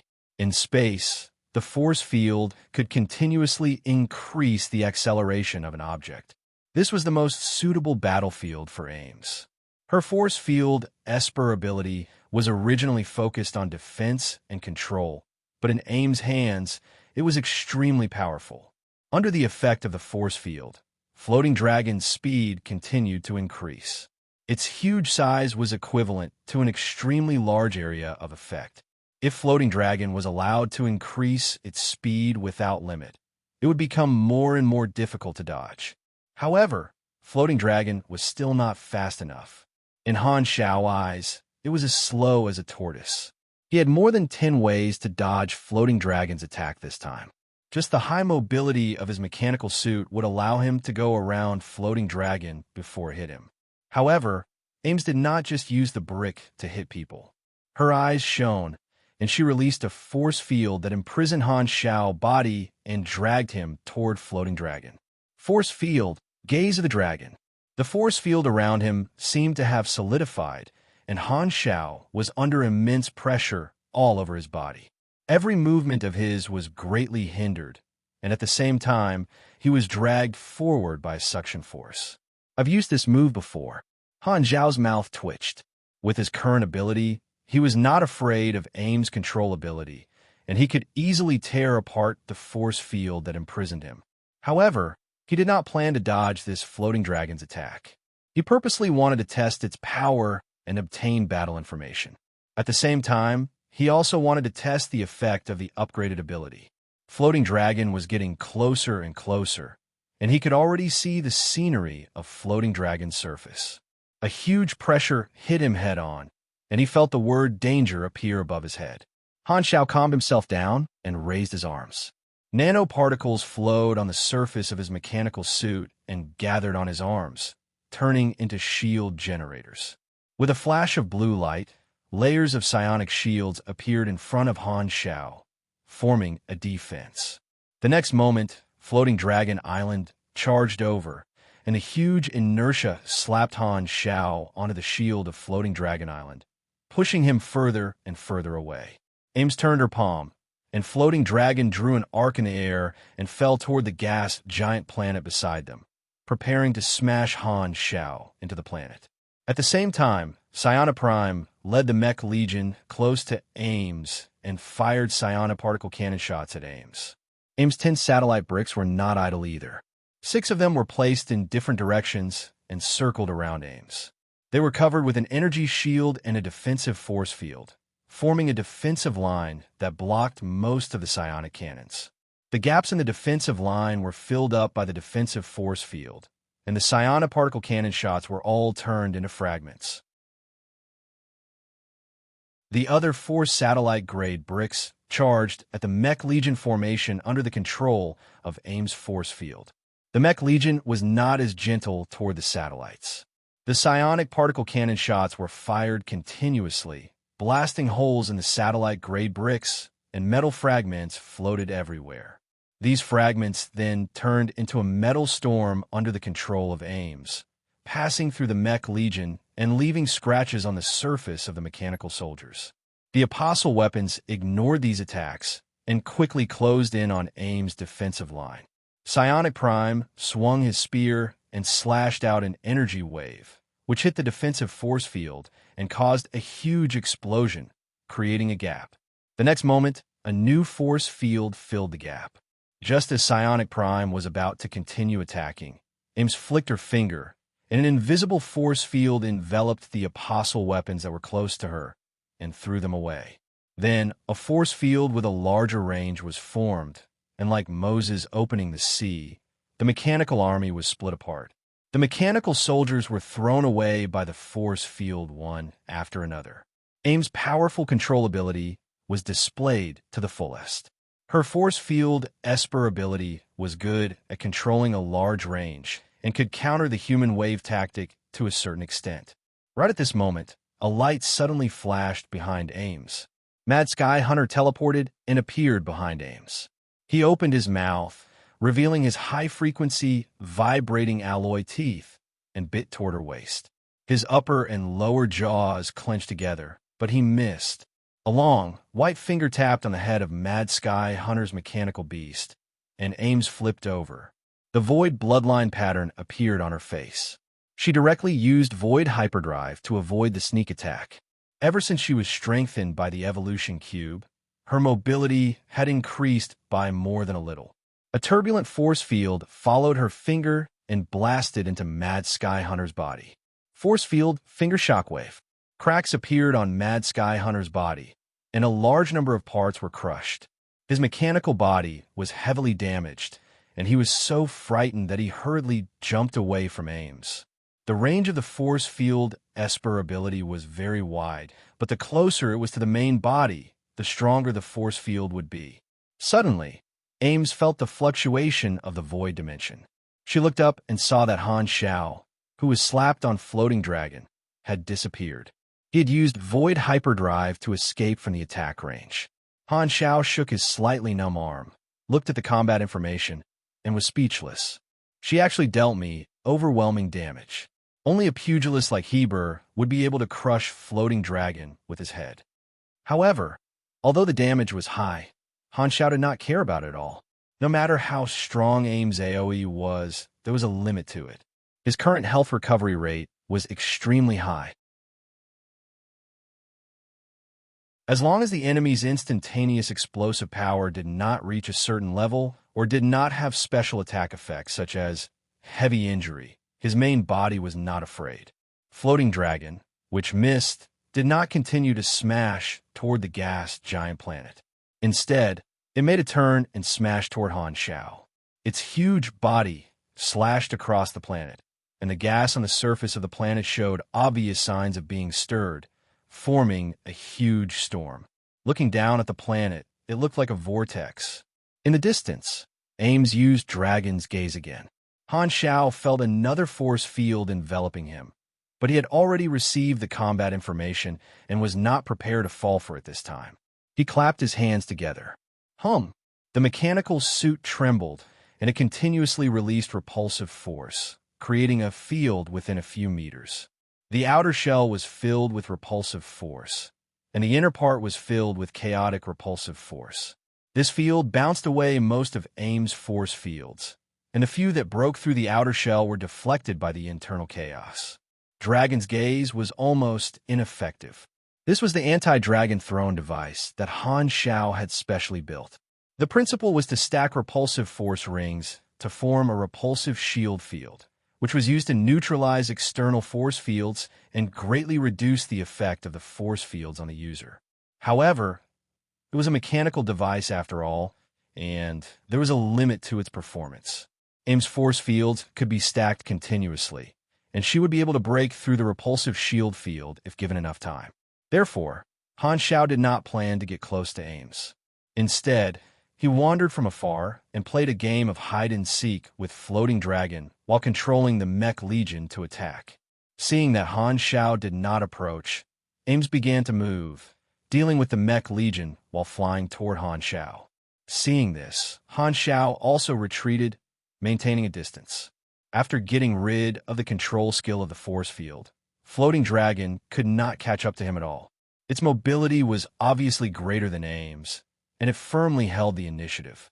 Seeing that one Floating Dragon could not do anything to Han Shao, AIM's hand formed a claw and made a grabbing motion toward a satellite-grade brick that was charging toward the Mech Legion formation. This satellite-grade brick suddenly stopped, as though it was fixed in place. Then, layers of force fields began to compress, and the increasing pressure caused the satellite-grade brick to tremble. The metal was squeezed inward, and the density gradually increased. AIM's arms slowly stretched backward, and the force field continued to compress, accumulating a huge elastic force. The next moment, her eyes shone brightly, and she clenched her fist and punched out like an arrow. The elastic force stacked on the satellite-grade brick instantly exploded. This satellite-grade brick suddenly spun like a stone shot out by a slingshot, instantly accelerating far beyond the speed of a cannonball and shooting toward Han Shao. Force field, satellite-grade cannon.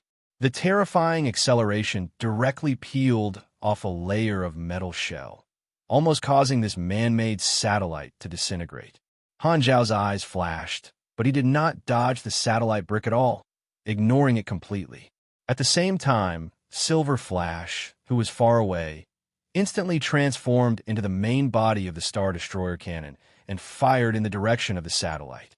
The thick, bright silver beam accurately hit this satellite-grade brick, and the silver beam directly pierced through it like a table knife, piercing through a meatball. The next moment, this metal satellite expanded from the inside out, and a dazzling red light burst out, exploding in front of Han Shao like an orange.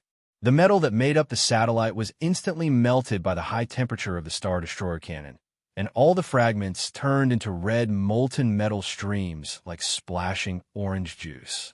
A huge man-made satellite was blown up in front of his eyes, and Han Shao casually dodged the splashing hot melted metal.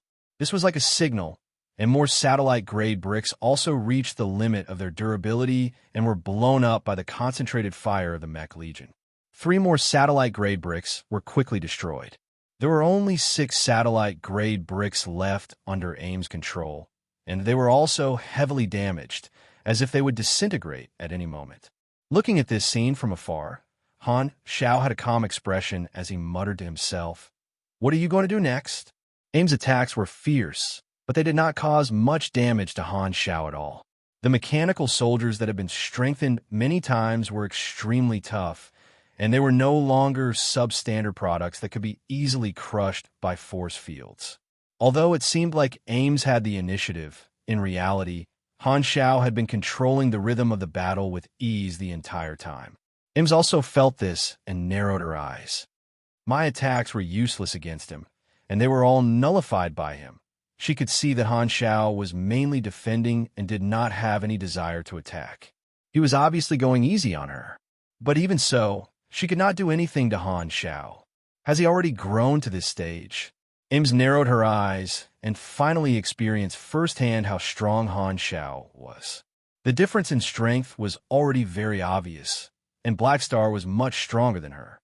However, her emotions did not fluctuate too much. The battle was not over yet, and she would not give up halfway. Ames suddenly grabbed toward the gas giant, and a large group of meteorites turned into her weapon under the guidance of her force field. Like meteors, her fists smashed toward the Mech Legion. Force field, dragon breath meteor punch. This planetary ring was her huge arsenal. No wonder you purposely chose this place as the battlefield. Han Xiao nodded in his mind. The meteorites in the planetary ring continued to become Ames' weapons, smashing toward the Mech Legion time and time again. The Mech Legion also shattered the incoming meteorites time and time again. Under the leadership of Han Xiao, the battle inevitably entered a battle of attrition. Just as the two of them were fighting around the desolate planet, a fleet was parked far away from the battlefield. It was Floating Dragon's armed fleet. Because their base had been used by their boss, these fleets could not continue to stay on Floating Dragon and could only carry everyone to watch the battle. Although the price of property in Floating Dragon was very low due to the risk factors, there would still be people who would buy property. Seeing their property being used to fight, the eyelids of many of the crew members twitched. Every time Floating Dragon clashed, their emotions would fluctuate greatly. In the main ship, a group of Floating Dragon officers were watching the battle. Seeing that their leader was gradually being forced into a passive position, their expressions were not good. Black Star was indeed their ally, but as members of Floating Dragon, they naturally hoped that Ames would win. Other than the officers, there were also two remote projections present. They were Hela and Aurora, both of whom were staring at the battlefield without blinking. There was no need to keep the private battle a secret. Ames had informed Hela and Aurora. As Ames students, the two of them had the right to know. Teacher is no match for Black Star. Aurora had a conflicted expression. Hela had a complicated expression as she nodded. The identities of the two sisters were a little awkward. They were Black Star's officers and Dragon Emperor's students. Both sides were close to each other, so they did not know who to support. Hela had studied with Ames for 10 years and was very clear about how strong Ames was. Her heart was filled with respect for her. Seeing her beloved teacher being suppressed by Black Star, she had a complicated feeling. The aftermath of the battle between Beyond Grade has also made her understand that this was not a battle she could participate in. It was still too early for her current level. Even with Hela's strong personality, she could not help but have some self-doubt. Beyond Grade are too scary. Planets are just their toys. Can I really have such a strong ability? Countless meteorite fragments and metal parts floated on the battlefield. The tug-of-war between the two of them lasted for a very long time. Controlling the force field for a long time had drained a large amount of Ames' energy and stamina. Her forehead was covered in sweat, and her condition was obviously declining. The strength of her force field and the range of her ability were gradually decreasing.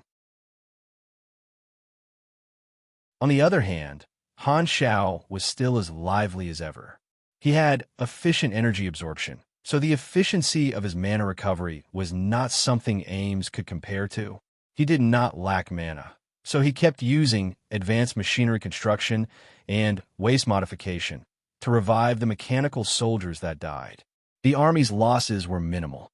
As Ames' condition declined, his control of the battlefield became more and more obvious. Ames' defensive force field was already broken through by the Apostle weapons. She had to deal with the many Apostle weapons and could not even take care of herself. She no longer had the energy to attack Han Xiao. Psionic Prime stabbed his spear toward Ames' abdomen. Ames twisted her waist and dodged the attack head-on. Psionic Prime's spear brushed past her defensive force field. Another Apostle weapon, Gold Prime, attacked from the side, but its fist was blocked by the force field. Ames raised her leg and lashed out like a whip. The leg's strength, strengthened by the force field, instantly created a huge hole in Gold Prime's abdomen armor. She then slapped Gold Prime away, and its parts flew everywhere. Suddenly, another apostle weapon shot out a psionic cannon, shattering the force field behind her back and hitting her body. Ames immediately frowned and felt pain. Seeing this, Han Xiao, who was watching the battle from afar, had a gleam in his eyes. It's about time. She doesn't have much energy left. At this time, Ames suddenly looked up at Han Xiao, who was slacking far away. She pulled with both hands and released a powerful suction force with her body as the center, pulling all the apostle weapons and mechanical soldiers toward her. Caught off guard, the mechanical soldiers were squeezed into a pile. At this time, Han Zhao's senses suddenly moved, and he sensed the fluctuation of the void dimension. Without hesitation, Han Xiao turned around and raised his arm. The whip kick, wrapped in a powerful force field, was blocked by his arm. It was Ames who had jumped behind him. "You actually dare to get close to me? Are you putting all your eggs in one basket?" Han Zhao's eyes flashed, and he grabbed Ames' calf and pulled her toward himself. His other hand formed a fist and punched toward Ames' abdomen. Bang! In a hurry, Ames blocked the heavy blow with the force field on her abdomen. At the same time, she raised her palm, and the compressed force field turned into a sharp, invisible blade, slashing toward Han Zhao's neck. However, her palm was only halfway through when Han Xiao grabbed Ames's leg with one hand and her neck with the other. The thrusters on his back were operating at full power, and he grabbed her and slammed her into a meteorite. This meteorite was directly smashed into pieces, but Han Xiao did not stop. He grabbed her and rushed into the meteorite cluster, crushing one meteorite after another with her body. The two of them turned into streams of light and circled around the planet, smashing countless meteorites. Han Xiao only felt that Ames' protective force field was getting weaker and weaker, almost disappearing. Han Xiao slowed down and slammed into another meteorite. This time, it did not shatter. Instead, he pressed Ames into the meteorite and made the two of them stop. The mechanical suit ejected a ring of oxygen and enveloped the two of them. Han Xiao put away his helmet, revealed his head, and shook it. "You're almost out of energy. You lost." At this time, Ames was frowning, enduring the pain. There were many scratches on her black dress, revealing her fair skin. Her slender neck was roughly held in Han Zhao's hand, and one of her legs was clamped by Han Zhao's arm. She could not break free even if she wanted to. Hearing this, Ames forced a smile. "No, I still have the energy for one last attack." Han Xiao narrowed his eyes and said calmly, "Okay, let me see what else you have." Under his gaze, Ames slowly raised her arm, bent her finger, and gently flicked Han Zhao's forehead. There's no force. Han Xiao raised his eyebrows, and he was a little surprised. Ames retracted her hand and dispersed the force field that was almost disappearing. Her tense body relaxed, and she pursed her lips into a smile. "Okay, I've used up my last bit of energy. You win." Han Xiao let go of Ames's neck and touched his forehead helplessly. "Naughty."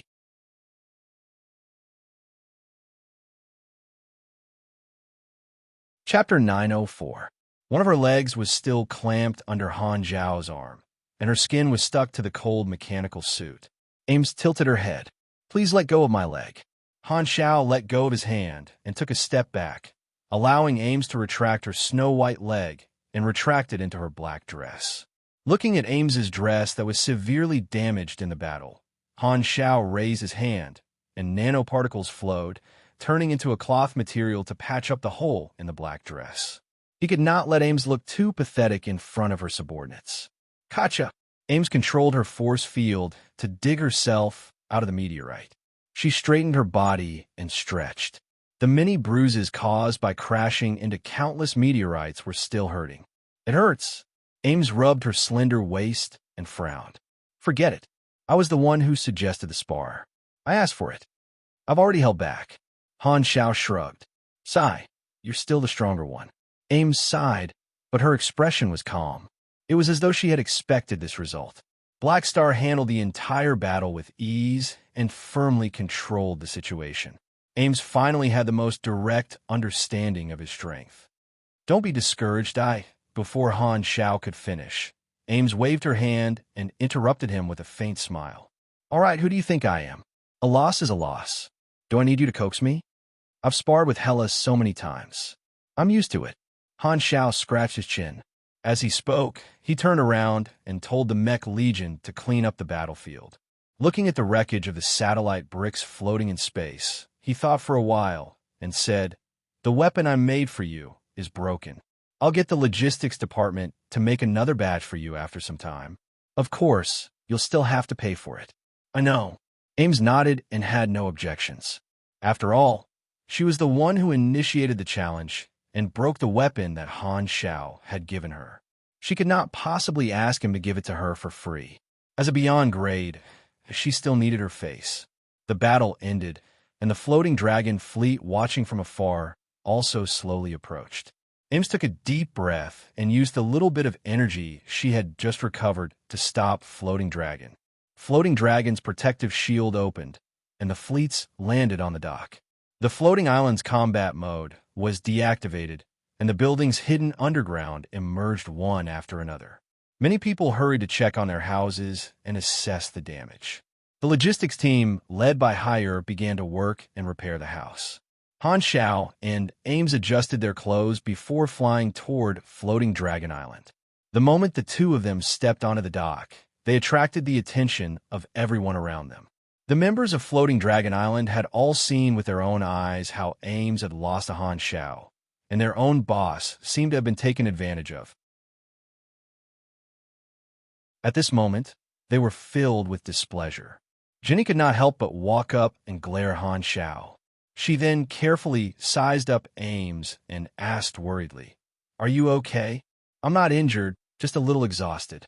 Ames waved her hand, turned around, and said, "Black Star, let's talk in my palace." Then, she walked toward the main palace.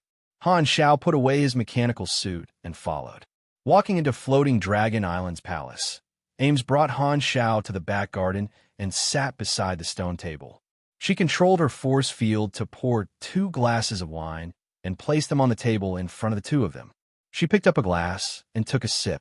Seeing that Han Xiao did not move at all, her red lips curled up into a smile. "This is dragon bone wine brewed by Aesop using the bones of the void dragon race. I rarely serve it to others. To actually use fossils to brew wine, what kind of dark recipe is this?" Han Xiao clicked his tongue, picked up the glass, and took a sip. He felt a line of fire flowing down his throat, giving him a taste that was no less than a mouthful of magma at a temperature of more than 1,000 degrees. Then a strong aftertaste surged up, and he smacked his lips in appreciation. This time, Im spoke with a sigh. "Your current strength has already surpassed mine, and it only took you 20 years. I've wasted all this time. Compared to you, I've always been in the same place. It's not that serious. You're just lazy," Han Xiao joked. "Furthermore, if you were to work hard, you wouldn't be you anymore. Am I a lazy person in your heart?" Ims rolled her eyes. "Is that not the case?" Han Xiao laughed. "Humph, but compared to you, I'm indeed not that ambitious." Ims shook her head helplessly and did not refute. The fact of her defeat made her attitude toward Han Xiao change slightly. Every beyond grade, he knew how difficult it was to become stronger, and the rule between the strong was to respect the strong.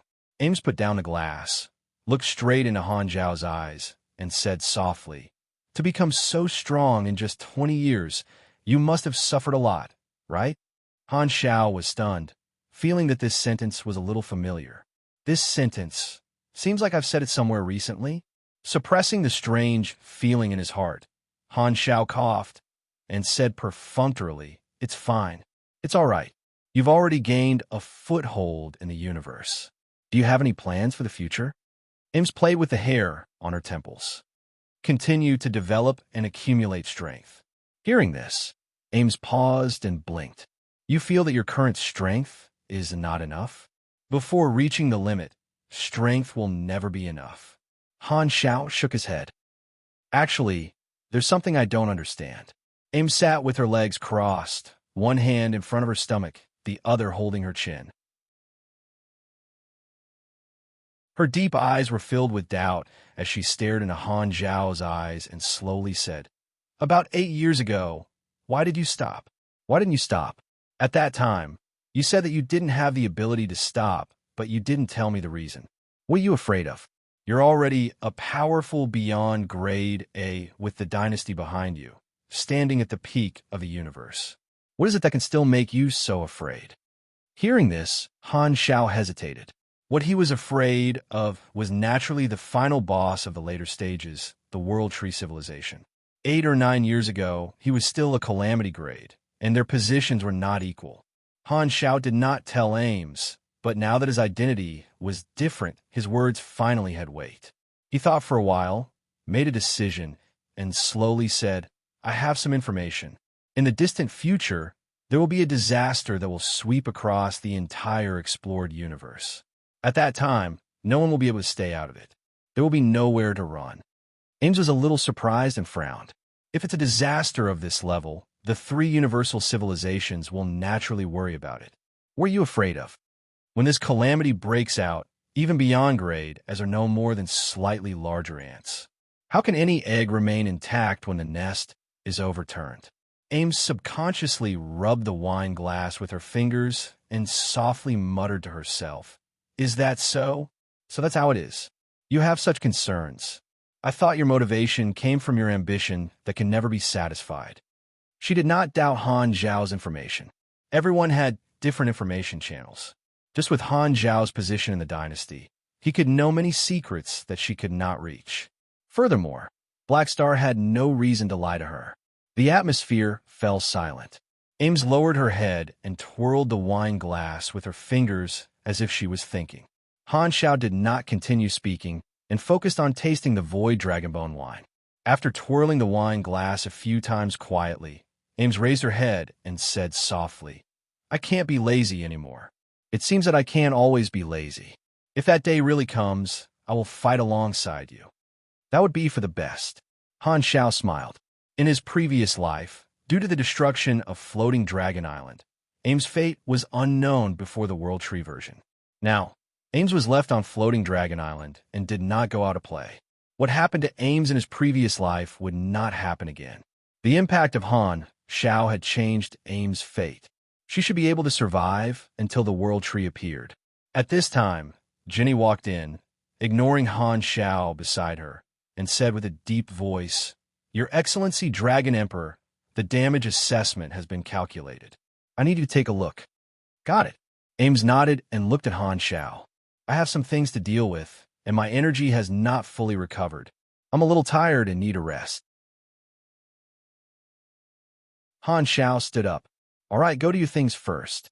I'll accompany you on Floating Dragon Island for a while until you fully recover. I'll also go to Blue Star to take a look." "Okay." Ames knew that Han Xiao was concerned about her and smiled. Han Xiao nodded and left. Watching Han Zhao's back take off, Jenny's tensed face relaxed. She turned to look at Ames with a complicated expression. She opened her mouth and hesitated. Ames looked at her. "Do you have something to say to me?" Jenny pursed her lips and seemed to have mustered up her courage. Her tone was probing as she carefully asked. She asked tentatively, "Your Excellency Dragon Emperor, do you like Black Star?" Hearing this, Ames raised her brows. "Why do you care about this?" I'm very curious." Jenny clenched her teeth. "I don't like Black Star. I know that. You don't have to emphasize it." Ames smiled helplessly. Jenny shook her head with a serious expression. "Your Excellency Dragon Emperor, the reason why I hate Black Star is not what you think.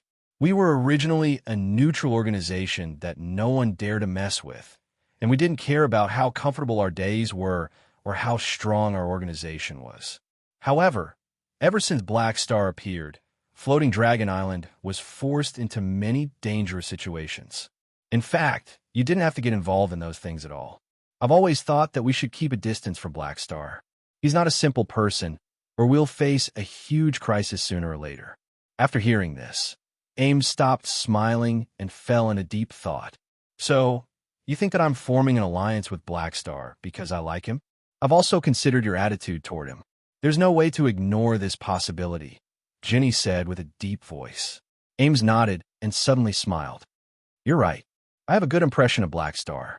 What do you plan to do? Persuade me? Ginny's mind shook, and she did not know what to do. All right, I'll stop teasing you. Ames waved her hands and said helplessly, I do have a good impression of Black Star, but who told you that this is liking him? I'm already so old. Do I look like someone who hides her feelings because of shyness? As she spoke, Ames stood up, turned her back to Ginny, and looked up at the stars in the sky. Black Star is the only person among the beyond grade as that I find pleasing to the eye. He defeated me and has the right to reproduce with me. However, I've never had the thought of letting another person enter my body and pass on his genes. My good impression of him comes partly from his help to Floating Dragon Island, and partly from my admiration for him.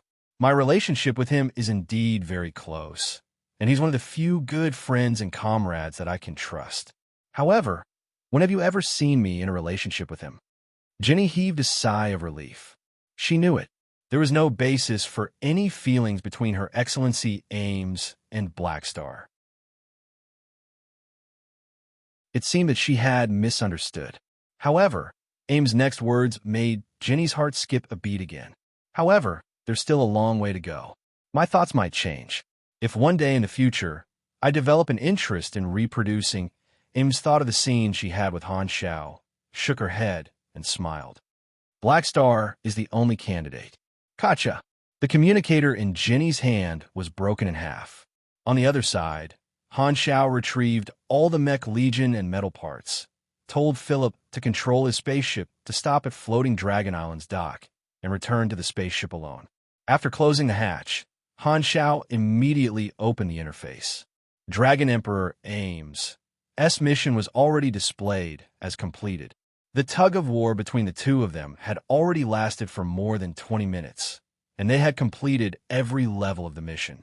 The highest level reward was to draw one of Ames' abilities or talents. Bear with it, bear with it. Han Xiao let out a breath and calmed himself down. Fu Ding and Nero were not by his side, and he did not want to gamble with his bad mood. Suppressing the urge to chop off his hand, Han Xiao looked at the other mission rewards.